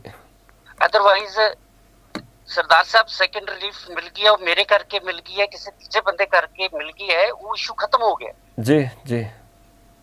ਰੋਜ਼ ਆਪਾਂ ਸੈਂਕੜੇ ਕੇਸ ਕੋਰਟ 'ਚ ਕਰਦੇ ਹਾਂ, ਕੇਸ ਜਿੱਤੇ ਵੀ ਜਾਂਦੇ ਨੇ, ਕੇਸ ਹਾਰੇ ਵੀ ਜਾਂਦੇ ਜੀ ਜੀ। ਹਾਂਜੀ, ਫਿਰ ਤਾਂ ਮਤਲਬ ਜਿਹੜਾ ਕਲਾਇੰਟ ਹੈ, ਮਤਲਬ ਫਿਰ ਤਾਂ ਤੁਸੀਂ ਜੱਜ ਨੂੰ ਵੀ ਸਵਾਲ ਕਰੋ ਜੀ। ਵਕੀਲ ਦਾ ਕੰਮ ਹੈ ਕੇਸ ਫਾਈਲ ਕਰਨਾ, ਰਿਲੀਫ ਕੋਰਟ ਨੇ ਦੇਣੀ ਕਿ ਨਹੀਂ ਦੇਣੀ ਉਹ ਡਿਪੈਂਡ ਕਰਦਾ ਹੈ ਜੀ। ਜੀ ਤੁਹਾਨੂੰ ਪਤਾ ਸੀ, ਇਹਨੂੰ ਇਸ ਵੀਰ ਨੂੰ ਪਤਾ ਹੈ, ਫੈਮਿਲੀ ਨੂੰ ਪਤਾ ਹੈ, ਤੇ ਫਿਰ ਮੈਨੂੰ 21 ਤਰੀਕ ਨੂੰ ਵਿਡਰੋ ਕਰ ਲੈਂਦੇ ਕੇਸ ਵਿੱਚੋਂ ਜੀ। ਤੁਸੀਂ ਮੈਨੂੰ ਬਾਰ-ਬਾਰ ਫੋਨ ਕਰ ਰਹੇ ਹੋ, ਮੈਨੂੰ ਤੁਸੀਂ 13 ਤਰੀਕ ਨੂੰ ਇੰਗੇਜ ਕੀਤਾ ਹੈ ਜੀ, 21 ਤੱਕ ਤੁਸੀਂ ਮੈਨੂੰ ਰੈਗੂਲਰ ਕਾਲ ਕਰਦੇ ਹੋ, ਮੇਰੇ ਕੋਲ ਰੈਗੂਲਰ ਸਲਾਹ ਲੈ ਰਹੇ ਹੋ ਜੀ, ਹਨਾ। ਆਲ ਆਫ ਸਡਨ 2 ਦਿਨ ਬਾਅਦ ਕਹਿ ਲਿਆ ਤੁਸੀਂ, ਠੀਕ ਹੈ, ਮੈਂ ਆਪਦਾ ਸਪਸ਼ਟੀਕਰਨ ਦੇ ਦਿੱਤਾ ਹੈ ਕਿ ਵਕੀਲ ਦਾ ਰੋਲ ਇੰਨਾ ਹੁੰਦਾ ਹੈ ਜੀ ਕਿ ਮੈਂ ਸੈਕਿੰਡ ਪੋਸਟਮਾਰਟਮ ਤੱਕ ਇੰਗੇਜ ਹੋਇਆ ਸੀ ਜੀ। ਦੂਸਰੀ ਗੱਲ ਹੈ ਵੀ ਵਕੀਲ ਤੇ ਕਲਾਇੰਟ ਵਿਚਾਲੇ ਰਿਸ਼ਤਾ ਹੁੰਦਾ ਵੀ ਜੇ ਵਕੀਲ ਨੂੰ ਕਲਾਇੰਟ ਪਸੰਦ ਨਹੀਂ ਤਾਂ ਛੱਡ ਸਕਦਾ ਹੈ, ਕਲਾਇੰਟ ਨੂੰ ਵਕੀਲ ਤੋਂ ਸੈਟੀਸਫਾਈ ਨਹੀਂ ਹੈਗਾ ਉਹ ਆਪਦੀ ਟੌਰ ਨਹੀਂ ਵਾਪਸੀ ਲੈ ਸਕਦਾ ਹੈ ਜੀ। ਸੋ ਇਸ ਤੋਂ ਵੱਡਾ ਮਸਲਾ ਤਾਂ ਹੈ ਹੀ ਕੋਈ ਨਹੀਂ, ਇਹ ਤਾਂ ਹਾਈ ਕੋਰਟ 'ਚ ਪਹਿਲੀ ਵਾਰੀ ਇਸ ਕਿਸਮ ਦਾ ਰੇੜਕਾ ਪਿਆ ਜੀ ਜੀ ਜੀ। ਜੀ ਮੈਂ ਕਲਰਵੀਰ ਨੂੰ ਬੇਨਤੀ ਕਰੂੰਗਾ ਕਿ ਜੇ ਤੁਹਾਨੂੰ ਲੱਗਦਾ ਹੋਵੇ ਤੁਸੀਂ ਐਡਵੋਕੇਟ ਸਾਹਿਬ ਦੇ ਨਾਲ ਸੰਪਰਕ ਕਰ ਸਕਦੇ ਹੋ, ਤੁਸੀਂ ਸਾਡੇ ਨਾਲ ਰਾਬਤਾ ਕਾਇਮ ਕਰ ਲਿਓ, ਅਸੀਂ ਤੁਹਾਨੂੰ ਉਹਨਾਂ ਦਾ ਨੰਬਰ ਦਿਆਂਗੇ, ਤੁਸੀਂ ਉਹਨਾਂ ਦੇ ਨਾਲ ਵੀ ਗੱਲ ਕਰ ਸਕਦੇ ਹੋ ਜੀ, ਸਿੱਧੀ ਵੀ ਗੱਲ ਕਰ ਸਕਦੇ ਹੋ ਜੀ। ਬਹੁਤ ਬਹੁਤ ਧੰਨਵਾਦ ਸਾਡੇ ਕਲਰਵੀਰ ਦਾ। ਮੈਂ ਆਸ ਕਰਦਾ ਕਿ ਸ਼ਾਇਦ ਉਹਨਾਂ ਨੂੰ ਵੀ ਇਸ ਕੇਸ ਦੇ ਵਿੱਚ ਰੁਚੀ ਹੈਗੀ ਆ ਕਿ ਉਹਨਾਂ ਦੀ ਕਾਲ ਬਾਹਰੋਂ ਸੀਗੀ, ਸ਼ਾਇਦ ਉਹ ਵੀ ਜਾਣਨਾ ਚਾਹੁੰਦੇ ਹੈਗੇ ਕਿ ਪੰਜਾਬ ਦੀ ਧਰਤੀ ਦੇ ਉੱਪਰ ਕੀ ਹੋ ਰਿਹਾ ਹੈਗਾ, ਸ਼ਾਇਦ ਉਹ ਕਾਫੀ ਜ਼ਿਆਦਾ ਰੁਚੀ ਲੈ ਰਹੇ ਹੈਗੇ ਆ ਭਈ ਇੱਦਾਂ ਕਿਉਂ ਹੁੰਦਾ ਹੈਗਾ, ਸ਼ਾਇਦ ਉਹਨਾਂ ਨੂੰ ਇਹ ਲੱਗਦਾ ਹੈਗਾ ਕਿ ਕਿਤੇ ਨਾ ਕਿਤੇ ਊਣਤਾਈਆਂ ਰਹਿ ਜਾਂਦੀਆਂ ਨੇ ਜਿਹਦੀ ਬਦੌਲਤ ਬਹੁਤ ਸਾਰੇ ਲੋਕਾਂ ਨੂੰ ਇਨਸਾਫ ਨਹੀਂ ਮਿਲਦਾ। ਬਹੁਤ ਸਾਰੇ ਸੱਜਣ ਜੁੜੇ ਹੋਏ ਨੇ ਵੱਡੀ ਗਿਣਤੀ ਵਿੱਚ, ਬਹੁਤ ਸਾਰੇ ਸੱਜਣ ਕਮੈਂਟ ਕਰਦੇ ਨੇ, ਮੈਂ ਸਾਰਿਆਂ ਦੇ ਕਮੈਂਟ ਨਹੀਂ ਪੜ੍ਹ ਸਕੂੰਗਾ ਕਿਉਂਕਿ ਕਮੈਂਟ ਬਹੁਤ ਜ਼ਿਆਦਾ ਹੈਗੇ ਨੇ। ਬਹੁਤ ਸਾਰੇ ਸੱਜਣਾਂ ਦਾ ਕਹਿਣਾ ਹੈਗਾ ਕਿ ਆਜ਼ਾਦੀ ਹੀ ਇੱਕ ਮਾਤਰ ਹੱਲ ਹੈਗਾ ਆ, ਔਰ ਇੱਕ ਸੱਜਣ ਦਾ ਕਹਿਣਾ ਹੈਗਾ ਕਿ ਹੱਡੀਆਂ ਤਾਂ ਅੰਨਿਆਂ ਨੂੰ ਵੀ ਹਾਂ ਦਿਸਦੀਆਂ ਪਈਆਂ ਕਿ ਟੁੱਟੀਆਂ ਹੋਈਆਂ ਸੀਗੀਆਂ, ਔਰ ਇੱਕ ਸੱਜਣ ਦਾ ਕਹਿਣਾ ਹੈਗਾ ਕਿ ਇਸ ਕੇਸ ਨੂੰ UNO ਦੇ ਵਿੱਚ ਲੈ ਕੇ ਜਾਣਾ ਚਾਹੀਦਾ ਹੈ। ਔਰ ਵਕੀਲ ਸਾਹਿਬ ਦਾ ਕਹਿਣਾ, ਵਕੀਲ ਸਾਹਿਬ ਦੀ ਬਹੁਤ ਕੁਝ ਸੱਜਣ ਤਾਰੀਫ ਵੀ ਕਰ ਰਹੇ ਹੈਗੇ, ਔਰ ਕੁਝ ਸੱਜਣਾਂ ਦਾ ਕਹਿਣਾ ਹੈਗਾ ਕਿ ਵਕੀਲ ਸਾਹਿਬ ਦੇ ਸਾਨੂੰ ਕੰਮ ਦੇ ਉੱਪਰ ਥੋੜ੍ਹੀ ਸ਼ੱਕ ਸੁਭਾ ਹੈਗੀ ਆ। ਬਹੁਤ ਸਾਰੇ ਸੱਜਣ ਵਕੀਲ ਸਾਹਿਬ ਦੀ ਤਾਰੀਫ ਵੀ ਕਰ ਰਹੇ ਨੇ। ਠੀਕ ਹੈ ਜੀ, ਹਰ ਇੱਕ ਬੰਦੇ ਦੀ ਆਪੋ ਆਪਣੀ ਰਾਏ ਹੁੰਦੀ ਹੈਗੀ ਆ। ਜਦੋਂ ਵੀ ਕੋਈ ਸੱਜਣ ਕੰਮ ਕਰਦਾ ਹੈਗਾ ਤੇ ਉਹਦੇ ਕੀਤੇ ਹੋਏ ਕੰਮ ਨੂੰ ਹਰ ਕੋਈ ਬੰਦਾ ਆਪੋ ਆਪਦੀ ਨਿਗਾਹ ਦੇ ਨਾਲ ਵੇਖਦਾ ਹੈਗਾ ਆ, ਔਰ ਸਾਰਾ ਕੁਝ ਜਿਹੜਾ ਹੈਗਾ ਸਹੀ ਅੰਦਾਜ਼ਾ ਤਾਂ ਜਿਵੇਂ ਵਕੀਲ ਸਾਹਿਬ ਨੇ ਕਿਹਾ ਹੈਗਾ ਕਿ ਜਦੋਂ ਤੁਸੀਂ ਮੌਕੇ 'ਤੇ ਹਾਜ਼ਰ ਹੁੰਦੇ ਹੋ, ਜਦੋਂ ਜੱਜ ਦੇ ਨਾਲ ਬਹਿਸ ਵਸਈਆ ਹੁੰਦਾ ਹੈਗਾ ਤੇ ਉਸ ਵੇਲੇ ਬਹੁਤ ਕੁਝ ਕਲੀਅਰ ਹੁੰਦਾ ਹੈਗਾ, ਫਿਰ ਸਾਰਾ ਕੁਝ ਕਲੀਅਰ ਹੁੰਦਾ ਹੈਗਾ ਕਿ ਕਿਸੇ ਨੇ ਕਿੰਨੀ ਮਿਹਨਤ ਦੇ ਨਾਲ ਕੰਮ ਕੀਤਾ ਹੈਗਾ। ਜਿਹੜੇ ਸਾਡੇ ਕਾਲਰਵੀਰ ਸੀਗੇ ਉਹਨਾਂ ਨੂੰ ਲੱਗਦਾ ਹੈ ਕਿ ਉਹਨਾਂ ਨੇ ਸਾਰੇ ਡਾਕੂਮੈਂਟ ਪੜ੍ਹੇ ਹੈਗੇ, ਉਹਨਾਂ ਨੂੰ ਲੱਗਦਾ ਹੈ ਕਿ ਸਹੀ ਤਰੀਕੇ ਨਾਲ ਕੰਮ ਉਹਨਾਂ ਵਕੀਲਾਂ ਨੇ ਕੀਤਾ ਜਿਹੜੇ ਸੁਪਰੀਮ ਕੋਰਟ ਵਿੱਚ ਗਏ ਸੀਗੇ। ਹਰ ਇੱਕ ਨੂੰ ਅਧਿਕਾਰ ਹੈਗਾ, ਰਾਈਟ ਟੂ ਸਪੀਚ ਹੈ ਜੀ, ਹਰ ਬੰਦਾ ਆਪਣੀ ਗੱਲ ਲਿਖ ਸਕਦਾ, ਗੱਲ ਕਰ ਸਕਦਾ, ਕਮੈਂਟ ਕਰ ਸਕਦਾ। ਬੜੇ ਹੀ ਸੱਭਿਅਕ ਸ਼ਬਦਾਵਲੀ ਵਿੱਚ ਲੋਕ ਕਮੈਂਟ ਕਰ ਰਹੇ ਹੈਗੇ ਆ। ਐਡਵੋਕੇਟ ਸਾਹਿਬ ਅਖੀਰ ਦੇ ਵਿੱਚ ਮੈਂ ਤੁਹਾਡੇ ਕੋਲੋਂ ਜਿੱਦਾਂ ਤੁਸੀਂ ਆਖਿਆ ਸੀਗਾ ਕਿ ਜਿਹੜੇ ਤਾਂ ਪੰਜਾਬ ਦੀ ਆਜ਼ਾਦੀ ਵਾਸਤੇ ਸੰਘਰਸ਼ ਕਰ ਰਹੇ ਨੇ ਤੇ ਮੈਂ ਉਹਨਾਂ ਦੇ ਕੇਸਾਂ ਨੂੰ ਪਹਿਲ ਦਿੰਦਾ ਹੈਗਾ, ਪਰ ਮੈਂ ਉਸ ਲੀਕ ਨੂੰ ਲੰਘ ਕੇ ਧਿਆਨ ਸਿੰਘ ਮੰਡ ਹੋਰਾਂ ਦੇ ਕਹਿਣ 'ਤੇ ਜਾਂ ਸਰਦਾਰ ਸਿਮਰਨਜੀਤ ਸਿੰਘ ਮਾਨ ਹੋਰਾਂ ਦੇ ਕਹਿਣ 'ਤੇ ਵੀ ਚਲੋ ਉਹਨਾਂ ਦੇ ਸਾਡੇ ਗੁਆਂਢੀ ਹੈਗੇ ਨੇ, ਤੁਸੀਂ ਆਖਿਆ ਕਿ ਮੈਂ ਇਸ ਕੇਸ ਨੂੰ ਹੱਥ ਪਾਇਆ। ਅਤੇ ਮੈਂ ਹੁਣ ਤੁਹਾਡੇ ਕੋਲੋਂ ਅਖੀਰ ਦੇ ਵਿੱਚ ਇਹ ਜਾਣਨਾ ਚਾਹੁੰਦਾ ਹੈਗਾ ਕਿ ਪਹਿਲਾਂ ਮੈਂ ਜਸਕਰਨ ਸਿੰਘ ਕਾਹਨ ਸਿੰਘ ਹੋਰਾਂ ਨਾਲ ਵੀ ਗੱਲ ਕਰਕੇ ਹਟਿਆ, ਕੀ ਤੁਹਾਨੂੰ ਇਹ ਨਹੀਂ ਲੱਗਦਾ ਹੈਗਾ ਕਿ ਜਿਹੜੇ ਨੌਜਵਾਨ ਇਸ ਰਾਹੇ ਪੈ ਵੀ ਗਏ ਨੇ, ਕਿਉਂਕਿ ਬੀਤੀ ਕੱਲ੍ਹ ਇੱਕ ਜਿਹਨੂੰ ਇੱਥੋਂ ਦੀ ਹਕੂਮਤ ਕਹਿੰਦੀ ਹੈ ਗੈਂਗਸਟਰ, ਇੱਥੋਂ ਦਾ ਮੀਡੀਆ ਵੀ ਗੈਂਗਸਟਰ ਕਹਿ ਰਿਹਾ ਸੀਗਾ ਉਹਨੂੰ, ਔਰ ਇੱਕ ਪੱਤਰਕਾਰ ਨੇ ਉਹਦੇ ਨਾਲ ਇੰਟਰਵਿਊ ਕੀਤੀ ਹੈ ਔਰ ਉਹ ਦੱਸ ਰਿਹਾ ਸੀਗਾ ਵੀ ਇੱਥੋਂ ਦਾ ਜਿਹੜਾ ਸਿਸਟਮ ਹੈਗਾ ਆ ਉਹ ਸਿਸਟਮ ਇੰਨਾ ਕਰਪਟ ਹੈਗਾ ਜਿਹਦੀ ਬਦੌਲਤ ਮੈਂ ਉਸ ਰਾਹੇ ਪੈ ਗਿਆ ਹੈਗਾ ਜਿਹੜਾ ਰਾਹ ਤੁਹਾਨੂੰ ਚੰਗਾ ਨਹੀਂ ਲੱਗਦਾ ਹੈਗਾ। ਮੈਂ ਫਰੌਤੀਆਂ ਦੀ ਗੱਲ ਵੀ ਕਰਦਾ ਸੀਗਾ, ਉਹ ਕਹਿੰਦਾ ਫਰੌਤੀਆਂ ਜਦੋਂ ਤੁਸੀਂ ਭਗੌੜੇ ਹੁੰਦੇ ਆ ਉਸ ਵੇਲੇ ਤੁਹਾਨੂੰ ਪੈਸਿਆਂ ਦੀ ਲੋੜ ਵੀ ਪੈਂਦੀ ਹੈ। ਫਿਰ ਉਹ ਇਹ ਗੱਲ ਕਰ ਰਿਹਾ ਸੀਗਾ ਕਿ ਜੇ ਮੈਂ ਪੇਸ਼ ਹੋ ਜਾਂਦਾ ਹੈਗਾ ਤਾਂ ਮੈਨੂੰ ਇਸ ਗੱਲ ਦੀ ਕੀ ਗਰੰਟੀ ਹੈ ਕਿ ਮੈਨੂੰ ਇਨਸਾਫ ਮਿਲੇਗਾ। ਉਹ ਇਹ ਵੀ ਗੱਲ ਕਰ ਰਿਹਾ ਸੀਗਾ ਕਿ ਪਹਿਲਾਂ ਕਿੰਨੇ ਲੋਕ ਇੱਥੇ ਆਏ ਔਰ ਗਏ, ਉਹਨਾਂ ਨੂੰ ਕਿੰਨਾ ਕੁ ਇਨਸਾਫ ਮਿਲਿਆ। ਐਡਵੋਕੇਟ ਸਾਹਿਬ ਮੈਂ ਤੁਹਾਡੇ ਕੋਲੋਂ ਇਹ ਜਾਣਨਾ ਚਾਹੁੰਦਾ ਹੈਗਾ ਕਿ ਤੁਸੀਂ ਜਿਹੜੇ ਆਜ਼ਾਦੀ ਦੀ ਗੱਲ ਕਰ ਰਹੇ ਹੈਗੇ ਆ ਜਾਂ ਜਿਹੜੇ ਨੌਜਵਾਨ ਹੈਗੇ ਨੇ, ਲੱਗਦਾ ਨਹੀਂ ਹੈਗਾ ਵੀ ਉਹ ਵੀ ਇੱਕੋ ਕੈਟਾਗਰੀ ਦੇ ਹੈਗੇ ਨੇ ਵੈਸੇ, ਪਰ ਇਹ ਇੱਥੋਂ ਦਾ ਜਿਹੜਾ ਸਿਸਟਮ ਹੈਗਾ ਉਹ ਉਹਨਾਂ ਦੇ ਉੱਪਰ ਧੱਕਾ ਕਰਦਾ, ਉਹਨਾਂ ਦੇ ਉੱਪਰ ਜ਼ੁਲਮ ਕਰਦਾ, ਉਹਨਾਂ ਨੂੰ ਉਸ ਰਾਹੇ ਪਾਉਂਦਾ ਹੈਗਾ। ਇੱਕ ਅਖੀਰਲੀ ਗੱਲ ਮੈਂ ਤੁਹਾਡੇ ਨਾਲ ਕਰਕੇ ਫਿਰ ਮੈਂ ਤੁਹਾਡੇ ਕੋਲੋਂ ਜਵਾਬ ਲਊਂਗਾ। ਉਸ ਨੌਜਵਾਨ ਨੇ ਇਹ ਵੀ ਗੱਲ ਆਖੀ ਸੀ ਵਕੀਲ ਸਾਹਿਬ, ਉਹ ਕਹਿੰਦਾ ਕਿ ਮੈਂ ਆਪਦੀਆਂ ਅੱਖਾਂ ਨਾਲ ਵੇਖਿਆ ਥਾਣਿਆਂ ਦੇ ਵਿੱਚ ਪੁਲਿਸ ਦਾ ਤਸ਼ੱਦਦ, ਪੁਲਿਸ ਕਿੱਦਾਂ ਜ਼ਲੀਲ ਕਰਦੀ ਆ ਨੌਜਵਾਨਾਂ ਨੂੰ, ਔਰ ਜਿਹਦੀ ਬਦੌਲਤ ਫਿਰ ਉਹ ਕੁਰਾਹੇ ਪੈ ਜਾਂਦੇ। ਕਹਿੰਦਾ ਮੈਂ ਵੀ ਪਿਆ। ਐਡਵੋਕੇਟ ਸਾਹਿਬ ਕੀ ਹੱਲ ਹੈਗਾ, ਕੀ ਲੱਗਦਾ ਤੁਹਾਨੂੰ ਕਿ ਨੌਜਵਾਨਾਂ ਨੂੰ ਕੀ ਕਰਨਾ ਚਾਹੀਦਾ, ਕਿੱਥੇ ਸਰੈਂਡਰ ਕਰਨ, ਕੀ ਕਰਨ, ਕਿੱਥੇ ਜਾਣ? ਜੀ ਮੈਂ ਬਾਰ-ਬਾਰ ਪਹਿਲਾ ਬੰਦਾ ਹੈ ਜਿਹਨੇ ਬਹੁਤ ਸਪਸ਼ਟ ਕੀਤਾ ਹੈ ਕਿ ਆਰਟੀਕਲ ਜਿਹੜਾ 20 ਹੈਗਾ, ਹਾਂਜੀ, ਉਹ ਕਹਿੰਦਾ ਪ੍ਰੈਜ਼ੰਪਸ਼ਨ ਆਫ ਇਨੋਸੈਂਸ ਹੈਗੀ ਹੈ ਜੀ, ਜਦ ਤੱਕ ਬੰਦੇ ਨੂੰ ਤੁਸੀਂ ਗਿਲਟੀ ਡਿਕਲੇਅਰ ਨਹੀਂ ਕਰਦੇ ਜੀ ਉਦੋਂ ਤੱਕ ਨਾ ਤੁਸੀਂ ਗੈਂਗਸਟਰ ਕਹਿ ਸਕਦੇ ਹੋ, ਨਾ ਤੁਸੀਂ ਉਹਨੂੰ ਮਿਲੀਟੈਂਟ ਕਹਿ ਸਕਦੇ ਹੋ, ਨਾ ਟੈਰਰਿਸਟ ਕਹਿ ਸਕਦੇ ਜੀ। ਔਰ ਤੁਹਾਨੂੰ ਯਾਦ ਹੋਣਾ ਜਦੋਂ ਭਾਈ ਜਗਤਾਰ ਸਿੰਘ ਤਾਰੇ ਦਾ ਟ੍ਰਾਇਲ ਹੋਇਆ ਸੀ ਬੇਅੰਤ ਸਿੰਘ ਚੀਫ ਮਿਨਿਸਟਰ ਦੇ ਕਤਲ ਕੇਸ ਵਿੱਚ, ਜੀ, ਮੈਂ ਪਹਿਲੀ ਵਾਰੀ ਸ਼ਬਦ ਲੈ ਕੇ ਆਇਆ ਕਿ he is a prisoner of war. ਹਾਂ ਹਾਂ ਜੀ, ਇਹ ਜਿਹੜੀ ਮੇਰੀ ਜਜਮੈਂਟ ਹੈ ਹਿੰਦੁਸਤਾਨ ਦੇ ਜੱਜ ਵੱਲੋਂ ਪਾਸ ਕੀਤੀ ਗਈ ਹੈ, ਜਿਹਦੇ ਵਿੱਚ ਵਰਡਸ ਲਿਖੇ ਨੇ ਔਰ ਜਜਮੈਂਟ ਦਾ ਪਾਰਟ ਜੀ। ਦੂਸਰੀ ਗੱਲ ਹੈ ਵੀ ਜਿਹੜੀ ਇਹ ਆਜ਼ਾਦੀ ਵਾਲੀ ਗੱਲ ਹੈਗੀ ਹੈ, ਮਤਲਬ ਕਿਉਂਕਿ ਅਸੀਂ ਤੇ ਡੈਮੋਕ੍ਰੈਟਿਕ ਸੈਟਅਪ ਦੇ ਵਿੱਚ ਆਜ਼ਾਦੀ ਦੀ ਲਗਾਤਾਰ ਗੱਲ ਕਰ ਰਹੇ ਹਾਂ ਜੀ, ਔਰ ਅਸੀਂ ਕਦੇ ਸਟੇਟ ਕੋ ਵੀ ਨਹੀਂ ਡਰੇ ਔਰ ਕਦੇ ਹੋਰ ਲੋਕਾਂ ਕੋਲ ਵੀ ਨਹੀਂ ਡਰਦੇ ਜੀ। ਮਤਲਬ ਜਿਹੜੇ ਬਹੁਤ ਲਿਮਟਿਡ ਲੋਕ ਰਹਿ ਗਏ ਨੇ ਜਿਨ੍ਹਾਂ ਨੂੰ ਸਮਝ ਹੈਗੀ ਹੈ ਕਿ ਕੌਮ ਨੂੰ ਆਜ਼ਾਦੀ ਦੀ ਲੋੜ ਹੈ ਜੀ। ਇਹ ਜਿਹੜਾ ਪੰਜਾਬ ਦਾ ਕਲਚਰ ਨਵਾਂ ਰਾਹ ਤੇ ਪੈ ਗਿਆ ਹੈ ਜੀ, ਵੀ ਲੋਕਾਂ ਦੇ ਬੱਚੇ ਚੱਕਣੇ ਨੇ, ਡਕੈਤੀਆਂ ਕਰਨੀਆਂ ਨੇ, ਡਰੱਗਸ ਸੇਲ ਕਰਨੀਆਂ। ਪਰ ਕਿਹਨੇ ਪਾਇਆ ਉਹਨਾਂ ਨੂੰ ਉਸ ਰਾਹੇ, ਕਿਹਨੇ ਪਾਇਆ? ਇਹ ਵੀ ਗੱਲ ਹੈ ਨਾ। ਇਹਨਾਂ ਕੇਸਾਂ ਦੇ ਵਿੱਚ ਮੈਂ ਮੀਡੀਆ ਨੂੰ ਬਹੁਤ ਸਪਸ਼ਟ ਕਿਹਾ ਸੀ ਜੀ ਕਿ ਜੀ ਸਟੇਟ ਜਿਹੜਾ ਹੁਣ ਤੁਸੀਂ ਪੁੱਛ ਰਹੇ ਹੋ, ਮੈਂ ਟੈਕਨੀਕਲ ਐਸਪੈਕਟ ਕੇਸ ਦਾ ਦੱਸ ਰਿਹਾ ਕਿ ਮੈਂ ਪਹਿਲੇ ਦਿਨ ਵੀ ਭੁੱਲਰ ਸਾਹਿਬ ਦੇ ਫਾਦਰ ਨੂੰ ਦੱਸਿਆ ਸੀ ਜੀ, ਕਿਉਂਕਿ ਸਾਡੇ ਇੱਕ ਦੋਸਤ ਨੇ ਲੂੰਬਾ ਸਾਹਿਬ, ਤੁਸੀਂ ਵੀ ਜਾਣਦੇ ਹੋ ਜੀ, ਬਲਜਿੰਦਰ ਸਿੰਘ ਲੂੰਬਾ ਹਾਂ ਜੀ, ਉਹ ਬਹੁਤ ਐਕਸਪਰਟ ਨੇ ਇਸ ਮਸਲੇ ਦੇ ਵਿੱਚ, ਫੋਰੈਂਸਿਕ ਤੇ ਬੈਲਿਸਟਿਕ ਰਿਪੋਰਟਸ ਜੀ। ਉਹਨਾਂ ਨੇ ਬੇਸਿਕਲੀ ਉਸ ਦਿਨ ਬੈਲਿਸਟਿਕ ਰਿਪੋਰਟ ਕੋਰਟ 'ਚ ਭੇਜੀ ਸੀ ਜੀ, ਜਿਸ ਰਿਪੋਰਟ ਨੂੰ ਦੇਖ ਕੇ 4 ਵਜੇ ਤੋਂ ਬਾਅਦ 5:15 ਵਜੇ ਕੋਰਟ ਨੇ ਉਹਨਾਂ ਨੂੰ ਕਾਲ ਕਰ ਲਿਆ ਸੀ ਕਿ ਸਾਨੂੰ ਇਹਨੂੰ ਈਮੇਲ ਭੇਜੋ ਚੰਗੇ ਢੰਗ ਨਾਲ। ਜੀ ਜੀ। ਸੋ ਅਸੀਂ ਉਹ ਫੋਟੋਗ੍ਰਾਫਸ ਨੂੰ ਬੈਲਿਸਟਿਕ ਰਿਪੋਰਟਸ ਨਾਲ ਮੈਚ ਕਰਕੇ ਦੱਸਿਆ ਸੀ ਕਿ ਜਿਹੜਾ ਇਹ ਕੇਸ ਹੈਗਾ ਜੀ, ਇਹ ਹੈਗਾ ਕੰਟੈਕਟ ਫਾਇਰਿੰਗ ਦਾ। ਜੀ। ਕੰਟੈਕਟ ਫਾਇਰਿੰਗ ਹੁੰਦਾ ਹੈ ਕਿ ਬੰਦੇ ਦੇ ਬਿਲਕੁਲ ਸਰੀਰ ਦੇ ਨਾਲ ਲਾ ਕੇ ਸ਼ੂਟ ਕਰ ਦਿੱਤਾ ਜਾਂਦਾ ਜੀ। ਜਦੋਂ ਸ਼ੂਟ ਕਰਦੇ ਆ ਤਾਂ ਉਹ ਜਿਹੜਾ ਐਂਟਰਸ ਮਾਰਕ ਹੈ ਬਹੁਤ ਛੋਟਾ ਹੁੰਦਾ ਹੈ। ਓਕੇ ਜੀ। ਉਹ ਗੋਲੀ ਬਾਹਰ ਨਿਕਲ ਜਾਂਦੀ ਪਿਛਲੇ ਪਾਸੇ, ਉਹਦੇ ਨਾਲ ਹੱਡੀਆਂ ਟੁੱਟਣ ਦਾ ਡਰ ਵੀ ਹੁੰਦਾ ਹੈ ਜੀ, ਟੁੱਟ ਜਾਂਦੀਆਂ ਨੇ ਅਕਸਰ ਇਸ ਕੇਸ ਵਿੱਚ ਜੀ। ਹੁਣ ਇਸ ਕੇਸ ਦੇ ਵਿੱਚ ਸਾਡਾ ਵਿਊ ਇਹ ਸੀ ਵੀ ਜਦੋਂ ਤੁਸੀਂ ਬੰਦੇ ਨੂੰ ਰਾਉਂਡ ਅਪ ਕਰ ਲਿਆ, ਚਾਹੇ ਕੰਟੈਕਟ ਫਾਇਰਿੰਗ ਹੈ ਚਾਹੇ ਪੁਆਇੰਟ ਬਲੈਂਕ ਰੇਂਜ ਹੈ, ਜੀ। ਪੁਆਇੰਟ ਬਲੈਂਕ ਰੇਂਜ ਵੀ ਕੁਝ ਕਦਮਾਂ ਦਾ ਡਿਸਟੈਂਸ ਹੁੰਦਾ ਹੈ ਜੀ ਜੀ। ਜਿਹੜਾ ਇਨਕਾਊਂਟਰ ਹੁੰਦਾ ਹਮੇਸ਼ਾ ਥੋੜੀ ਜਿਹੀ ਦੂਰੀ 'ਚ ਫੈਲਿਆ ਹੁੰਦਾ ਹੈ। ਹਾਂਜੀ ਹਾਂਜੀ। ਸਮਝ ਲਓ ਕਿ ਉਹ ਕੋਈ 100 150 ਮਤਲਬ ਘੱਟੋ ਘੱਟ 100 200 ਮੀਟਰ ਦੀ ਦੂਰੀ ਤੇ ਮੁਕਾਬਲਾ ਹੁੰਦਾ ਨਾ। ਜੀ ਜੀ। ਕੋਈ 5-7 ਫੁੱਟ ਦੀ ਦੂਰੀ ਤੇ ਮੁਕਾਬਲਾ ਨਹੀਂ ਹੁੰਦਾ ਜੀ। ਇਹ ਕੰਟੈਕਟ ਫਾਇਰਿੰਗ ਦਾ ਕੇਸ ਸੀ ਜਿਹਦੇ ਵਿੱਚ ਇਹ ਬੰਦਾ ਉਹਨਾਂ ਦੇ ਕਬਜ਼ੇ 'ਚ ਆ ਗਿਆ ਸੀ ਜਿਵੇਂ ਵੀ ਆਇਆ। ਸੋ ਅਗਰ ਪੁਲਿਸ ਐਫਰਟਸ ਕਰਦੀ ਤੇ ਇਹਨੂੰ ਲਾਈਵ ਫੜਿਆ ਜਾ ਸਕਦਾ ਸੀ। ਲਾਈਵ ਫੜਦੇ ਜੀ, ਕੋਰਟ ਵਿੱਚ ਲੈ ਆਉਂਦੇ ਜੀ, ਕੋਰਟ ਦੀ ਜਿਹੜੀ ਸਜ਼ਾ ਬਣਦੀ ਸੀ ਉਹਨੂੰ ਦੇ ਦਿੰਦੀ ਜੀ। ਸੋ ਇਹਦੇ ਨਾਲ ਕੀ ਹੈ ਕਿ ਇੱਕ ਐਗਜ਼ਾਮਪਲ ਸੈੱਟ ਹੋ ਜਾਣੀ ਸੀ ਕਿ ਚਲੋ ਯਾਰ ਪੁਲਿਸ ਜਿਹੜੀ ਹੈ ਮੁੰਡਿਆਂ ਨੂੰ ਮੇਨ ਸਟ੍ਰੀਮ ਕਰ ਰਹੀ ਹੈ, ਵਾਪਸੀ ਦਾ ਰਾਹ ਖੋਲ ਰਹੀ ਹੈ ਜੀ। ਉਹ ਜਦੋਂ ਤੁਸੀਂ ਬੰਦੇ ਮਾਰਨੇ ਸ਼ੁਰੂ ਕਰ ਦਿੰਦੇ ਹੋ ਫਿਰ ਸੱਜਣ ਸਾਹਿਬ ਇਹ ਪ੍ਰੋਬਲਮ ਆ ਜਾਂਦੀ ਹੈ ਵੀ ਇੱਕ ਤੇ ਮੁੰਡੇ ਵਾਪਸੀ ਮੋੜਨ ਤੋਂ ਡਰਨਗੇ ਵੀ ਗੋਲੀ ਮਾਰਨਗੇ ਜੀ ਜੀ। ਦੂਸਰਾ ਜਿਹੜੇ ਕਰਪਟ ਪੁਲਿਸ ਆਫੀਸਰਸ ਹੁੰਦੇ ਨੇ ਜੀ, ਉਹ ਤੁਹਾਨੂੰ ਡਰਾ ਲੈਂਦੇ ਨੇ ਵੀ ਜੇ ਗੋਲੀ ਤੋਂ ਬਚਣਾ ਤੇ ਇੰਨੇ ਪੈਸੇ ਦੇ ਤੇ ਫਿਰ ਸਰੈਂਡਰ ਹੋਊਗਾ ਜੀ, ਹਨਾ। ਸੋ ਇਹ ਜਿਹੜੀ ਸੈਟਅਪ ਹੈ ਅਸੀਂ ਵੀ ਇਸ ਕਰਕੇ ਨਹੀਂ ਖੜੇ ਹੈਗੇ ਕਿ ਅਸੀਂ ਇਹਨਾਂ ਦੇ ਮੁੰਡੇ ਦੀ ਸੋਚ ਨਾਲ ਸਹਿਮਤ ਸੀ, ਚਾਹੇ ਆਪਾਂ ਉਹਦੇ ਐਡਮਾਇਰਰ ਸੀ ਜੀ। ਨਾ ਤਾਂ ਆਪਾਂ ਸੋਚਣਾ ਸਹਿਮਤ ਹੈ, ਨਾ ਆਪਾਂ ਉਹਦੇ ਐਡਮਾਇਰਰ ਸੀ ਜੀ। ਅਸੀਂ ਇੱਕੋ ਗੱਲ ਨਾਲ ਖੜੇ ਆਂ ਕਿ ਪੰਜਾਬ ਦਾ ਯੂਥ 2000 ਤੋਂ ਬਾਅਦ ਜਿਹੜਾ ਹੈ 50% ਬਾਹਰ ਚਲਾ ਗਿਆ ਜੀ। ਜਿਹੜਾ ਇੱਥੇ ਰਹਿ ਗਿਆ ਹੈ ਪੰਜਾਬ ਨੂੰ ਦੋ ਕਿਸਮ ਦੀ ਮਾਰ ਵੱਜ ਰਹੀ ਹੈ ਜੀ ਜੀ। ਤੁਸੀਂ ਵੇਖੋ ਕਿ 22 ਚੋਂ 12 ਜ਼ਿਲ੍ਹਿਆਂ 'ਚ ਯੂਰੇਨੀਅਮ ਆ ਗਿਆ। ਹਾਂਜੀ ਹਾਂਜੀ ਹਾਂਜੀ।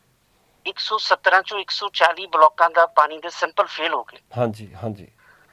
ਡਰੱਗਸ ਨਾਲ ਕਰ ਮੌਤਾਂ ਹੋ ਰਹੀਆਂ ਨੇ ਜੀ। ਬਿਲਕੁਲ। ਸੋ ਪੰਜਾਬ ਦੀ ਸਿਚੁਏਸ਼ਨ ਬੜੀ ਅਲਾਰਮਿੰਗ ਹੈ ਜੀ। ਇਹ ਮੁੰਡੇ ਗਲਤ ਟਰੈਕ ਤੇ ਕੋ ਚਲਾ ਗਿਆ ਜੀ, ਹਨਾ। ਪਹਿਲੇ ਮੈਂ ਤੁਹਾਨੂੰ ਕਲੀਅਰ ਕਰ ਦਿੰਦਾ ਕਿ ਜਿਹੜਾ ਪੰਜਾਬ 'ਚ ਜਦੋਂ ਖਾੜਕੂਵਾਦ ਵੀ ਸੀ, ਹਾਂਜੀ ਹਾਂਜੀ, ਤੇ ਪੰਜਾਬ ਦੇ ਖਾੜਕੂ ਸਿੱਖਾਂ ਨੇ ਡਰੱਗਸ ਨੂੰ ਇੱਥੇ ਨਹੀਂ ਆਉਣ ਦਿੱਤਾ, ਇਹੋ ਜਿਹੇ ਬੰਦਿਆਂ ਨੂੰ ਟੋਲਰੇਟ ਨਹੀਂ ਕੀਤਾ ਜੀ ਜੀ।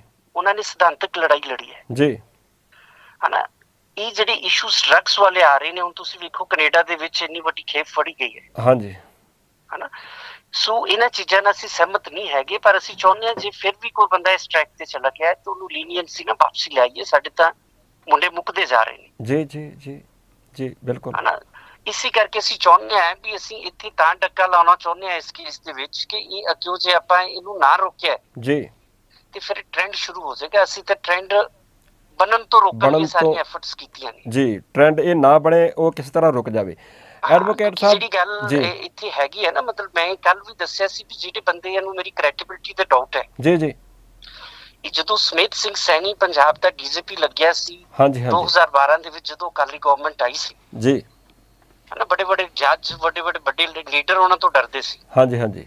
ਈਵਨ ਪੰਜਾਬ ਦੇ ਮੌਜੂਦਾ ਚੀਫ ਮਿਨਿਸਟਰ ਦੀ ਜ਼ਰੂਰਤ ਨਹੀਂ ਕੈਪਟਨ ਅਮਰਿੰਦਰ ਸਿੰਘ ਦੀ ਪਈ ਕਿ ਉਹਦੇ ਖਿਲਾਫ ਕੋਈ ਸਟੇਟਮੈਂਟ ਦੇ ਜਾਏ। ਮੈਂ ਉਦੋਂ ਉਹਦੀ ਅਪਾਇੰਟਮੈਂਟ ਚੈਲੰਜ ਕੀਤੀ ਸੀ ਜੀ। ਉਦੋਂ ਹਾਈ ਕੋਰਟ ਦੇ ਚੀਫ ਜਸਟਿਸ ਨੇ ਮੈਨੂੰ ਸਪੈਸਿਫਿਕ ਸਵਾਲ ਪੁੱਛਿਆ ਸੀ ਜੀ, ਇਹ ਦੱਸੋ ਤੁਹਾਡੇ ਕ੍ਰੈਡੈਂਸ਼ੀਅਲਸ ਕੀ ਨੇ ਜੀ। ਮੈਂ ਉਦੋਂ ਫਿਰ 90 ਪੇਜਾਂ ਦੇ ਕ੍ਰੈਡੈਂਸ਼ੀਅਲਸ ਕੋਰਟ ਵਿੱਚ ਪੇਸ਼ ਕੀਤੇ ਸੀ, ਜਿਸ 'ਚ ਮੈਂ ਦੱਸਿਆ ਕਿ 99 'ਚ ਪਹਿਲਾਂ ਮੈਂ ਮਨੁੱਖੀ ਅਧਿਕਾਰਾਂ ਦਾ ਕੇਸ ਕੀਤਾ ਐਜ਼ ਅ ਸਟੂਡੈਂਟ ਜੀ ਜੀ। ਐਜ਼ ਅ ਸਟੂਡੈਂਟ ਅੰਮ੍ਰਿਤਸਰ ਦੇ ਵਿੱਚ ਜਿਹੜਾ 5 ਫੈਮਿਲੀ ਮੈਂਬਰ ਸੁਸਾਈਡ ਕਰਵਾ ਦਿੱਤੇ ਸੀ ਕੁਲਤਾਰ ਸਿੰਘ ਨੇ ਜੀ, ਜਿਹੜਾ ਬਾਅਦ 'ਚ ਡੀਆਈਜੀ ਬਣਿਆ ਤੇ ਕੈਦ ਹੋਇਆ ਜੀ। ਉਸ case the investigation as a student ਮੈਂ ਰਿਪੋਰਟ ਕੀਤੀ ਸੀ ਤੇ ਉਹਦੇ ਉੱਪਰ ਪਰਚਾ ਹੋਇਆ ਹੈ। ਜੀ। ਸੋ ਮੈਂ ਤਾਂ ਨੰਬਰ ਆਫ ਕੇਸਸ ਜਿਹੜੇ ਨੇ ਮਤਲਬ ਮੈਨੂੰ ਪੁੱਛਦੇ ਸੀ ਵੀ ਤੁਸੀਂ ਮੁਫਤ ਕਿਉਂ ਕੀਤਾ ਹੈ। ਜੀ ਜੀ ਹਾਂਜੀ। ਮੈਂ ਤਾਂ 20 ਸਾਲ ਚ ਹਰ ਸਾਲ ਹੀ ਕਈ ਕੇਸ ਮੁਫਤ ਕਰਦਾ ਸੀ ਜਿਹੜੇ ਮਨੁੱਖੀ ਅਧਿਕਾਰਾਂ ਵਾਲੇ ਹੈਗੇ ਨੇ। ਓਕੇ ਜੀ। ਸੋ ਜਿਹੜੀ ਕ੍ਰੈਡੈਂਸ਼ੀਅਲਸ ਦੀ ਗੱਲ ਹੈ, ਕ੍ਰੈਡੈਂਸ਼ੀਅਲਸ ਸਰ ਜੇ ਕੋਈ ਬੰਦਾ ਚੰਗਾ ਕੰਮ ਕਰ ਰਿਹਾ, ਉਹ ਥੋੜਾ ਕਰ ਰਿਹਾ, ਉਹ ਬਹੁਤਾ ਕਰ ਰਿਹਾ, ਉਹਨੂੰ ਐਪਰੀਸ਼ੀਏਟ ਕਰੋ। ਜੀ ਜੀ। ਸੋ ਮੈਨੂੰ ਇਤਰਾਜ਼ ਨਹੀਂ ਹੈਗਾ। ਮੈਂ ਇਹ ਦੱਸ ਦੇਣਾ ਚਾਹੁੰਦਾ ਕਿ ਜਦੋਂ ਮੈਂ ਇਸ ਕੇਸ ਨੂੰ ਫਾਈਲ ਕੀਤਾ ਹੈ ਜੀ, ਇੱਕ ਲੜਕੀ ਜਿਹੜੀ ਸੁਪਰੀਮ ਕੋਰਟ ਚ ਵੀ ਗਈ ਹੈ, ਮਿਸ ਰੰਧਾਵਾ ਜੀ, ਉਹਦੀ ਮੈਨੂੰ ਫੋਨ ਤੇ ਕਾਲ ਆਈ ਕਿ I was very close to Jaipal. Okay. So ਮੈਂ ਇਸ ਕੇਸ ਪੇਸ਼ ਹੋਣਾ ਚਾਹੁੰਦੀ ਹਾਂ। ਓਕੇ ਜੀ ਜੀ। ਮੈਂ ਉਹਨਾਂ ਨੂੰ ਕਿਹਾ ਭੈਣ ਜੀ ਵੀ ਤੁਸੀਂ ਜਦ ਮਰਜ਼ੀ ਪੇਸ਼ ਹੋ ਜਾਓ, ਕੋਈ ਰੌਲਾ ਨਹੀਂ।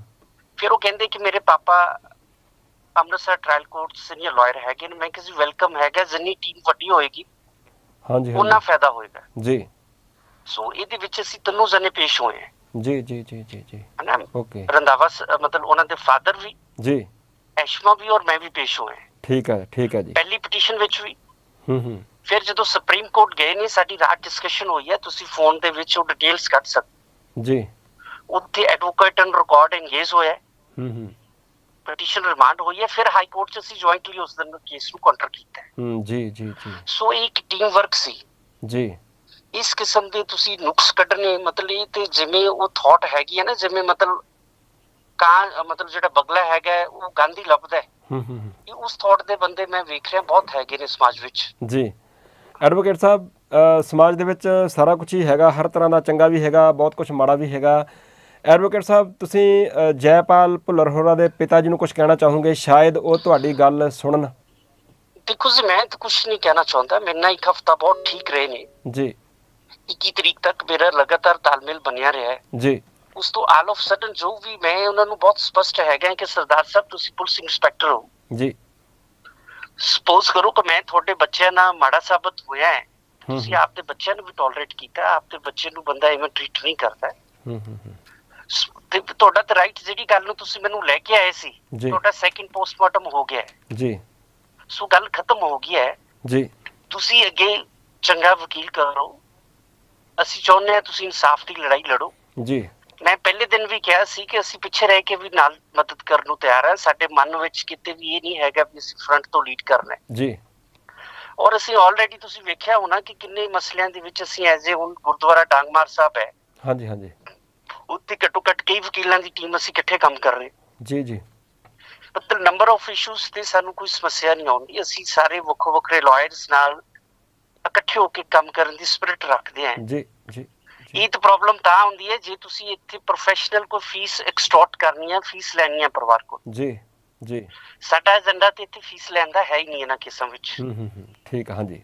ਸੋ ਇੱਕ ਪਾਸੇ ਤੁਹਾਨੂੰ ਸਟੇਟ ਹਿੱਟ ਕਰ ਰਹੀ ਹੈ ਜੀ, ਪੁਲਿਸ ਹਿੱਟ ਕਰਦੀ ਹੈ, ਪੁਲਿਸ ਤੁਹਾਡੇ ਖਿਲਾਫ ਖਬਰਾਂ ਪਲਾਂਟ ਕਰਾਂਦੀ ਹੈ, ਤੁਹਾਡੇ ਘਰਾਂ 'ਚ ਰੇਡਸ ਕਰਦੀ ਹੈ ਜੀ। ਤੁਹਾਨੂੰ ਯਾਦ ਹੋਣਾ ਕਿ ਮੇਰੇ ਘਰੇ ਪੁਲਿਸ ਨੇ ਰੇਡਸ ਵੀ ਕੀਤੀਆਂ ਨੇ ਖਾਲਸੇ 'ਚ, ਮੈਨੂੰ ਯਾਦ ਜੀ। ਹਨਾ, ਤੁਹਾਨੂੰ ਇਹ ਵੀ ਪਤਾ ਹੈ ਕਿ ਡੀਆਈਜੀ ਨੇ, ਚੰਡੀਗੜ੍ਹ ਵਾਲੇ ਆਈਜੀ ਨੇ, ਚੀਮੇ ਨੇ ਫਰੰਟ ਕਾਲਮ ਮੇਰੇ ਖਿਲਾਫ ਖਬਰਾਂ ਲਵਾਈਆਂ ਸੀ ਭਾਈ ਤਾਰਾ ਤੇ ਪਿਓਰ ਹਵਾਰੇ ਨੂੰ ਲੈ ਕੇ। ਜੀ ਜੀ ਜੀ। ਹਨਾ, ਹਰ ਐਫਰਟਸ ਹੋਇਆ ਮੇਰੇ ਖਿਲਾਫ ਜੀ ਜੀ ਜੀ।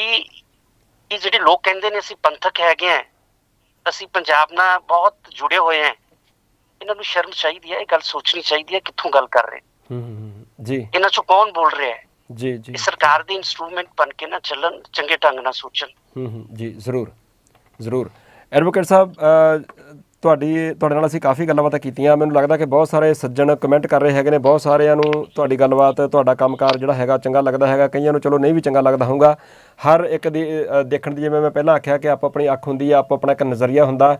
ਐਡਵੋਕੇਟ ਸਾਹਿਬ, ਅਖੀਰ ਦੇ ਵਿੱਚ ਜਾਂਦੇ ਜਾਂਦੇ ਜਿੰਨੇ ਵੀ ਦਰਸ਼ਕ ਤੁਹਾਡੀ ਗੱਲਬਾਤ ਨੂੰ ਸੁਣ ਰਹੇ ਨੇ, ਜਾਂ ਜਿਹੜੇ ਨੌਜਵਾਨ ਤੁਹਾਡੇ ਮੁਤਾਬਕ ਜਿੱਦਾਂ ਤੁਹਾਨੂੰ ਲੱਗਦਾ ਹੈ ਕਿ, ਜਾਂ ਆਪਾਂ ਵੀ ਵੇਖਦੇ ਹਾਂ ਕਿ ਉਹ ਥੋੜ੍ਹੇ ਕੁਰਾਹੇ ਪੈ ਗਏ ਹੋਏ ਆ, ਜੋਸ਼ ਵੀ ਹੈਗਾ, ਜਜ਼ਬਾ ਵੀ ਹੈਗਾ ਆ, ਔਰ ਗਰਮ ਲਹੂ ਜਿਹਨੂੰ ਕਹਿੰਦੇ ਆ ਉਹ ਵੀ ਹੈਗਾ ਆ, ਪਰ ਉਹ ਸਿੱਧੇ ਰਾਹੇ ਜੇ ਲੱਗ ਜਾਵੇ, ਜਵਾਨੀ ਜਿਹਨੂੰ ਆਪਾਂ ਕਹਿੰਦੇ ਹਾਂ ਸਿੱਧੇ ਰਾਹੇ ਲੱਗ ਜਾਵੇ, ਜਿਵੇਂ ਗੁਰੂ ਸਾਹਿਬ ਜੀ ਵੀ ਕਹਿੰਦੇ ਹੈਗੇ ਆ ਵੀ ਜਿਹੜੀ ਤੁਹਾਡੀ ਜਵਾਨੀ ਹੈਗੀ ਆ ਉਹ ਸਿੱਧੇ ਰਾਹੇ ਲੱਗ ਜਾਵੇ।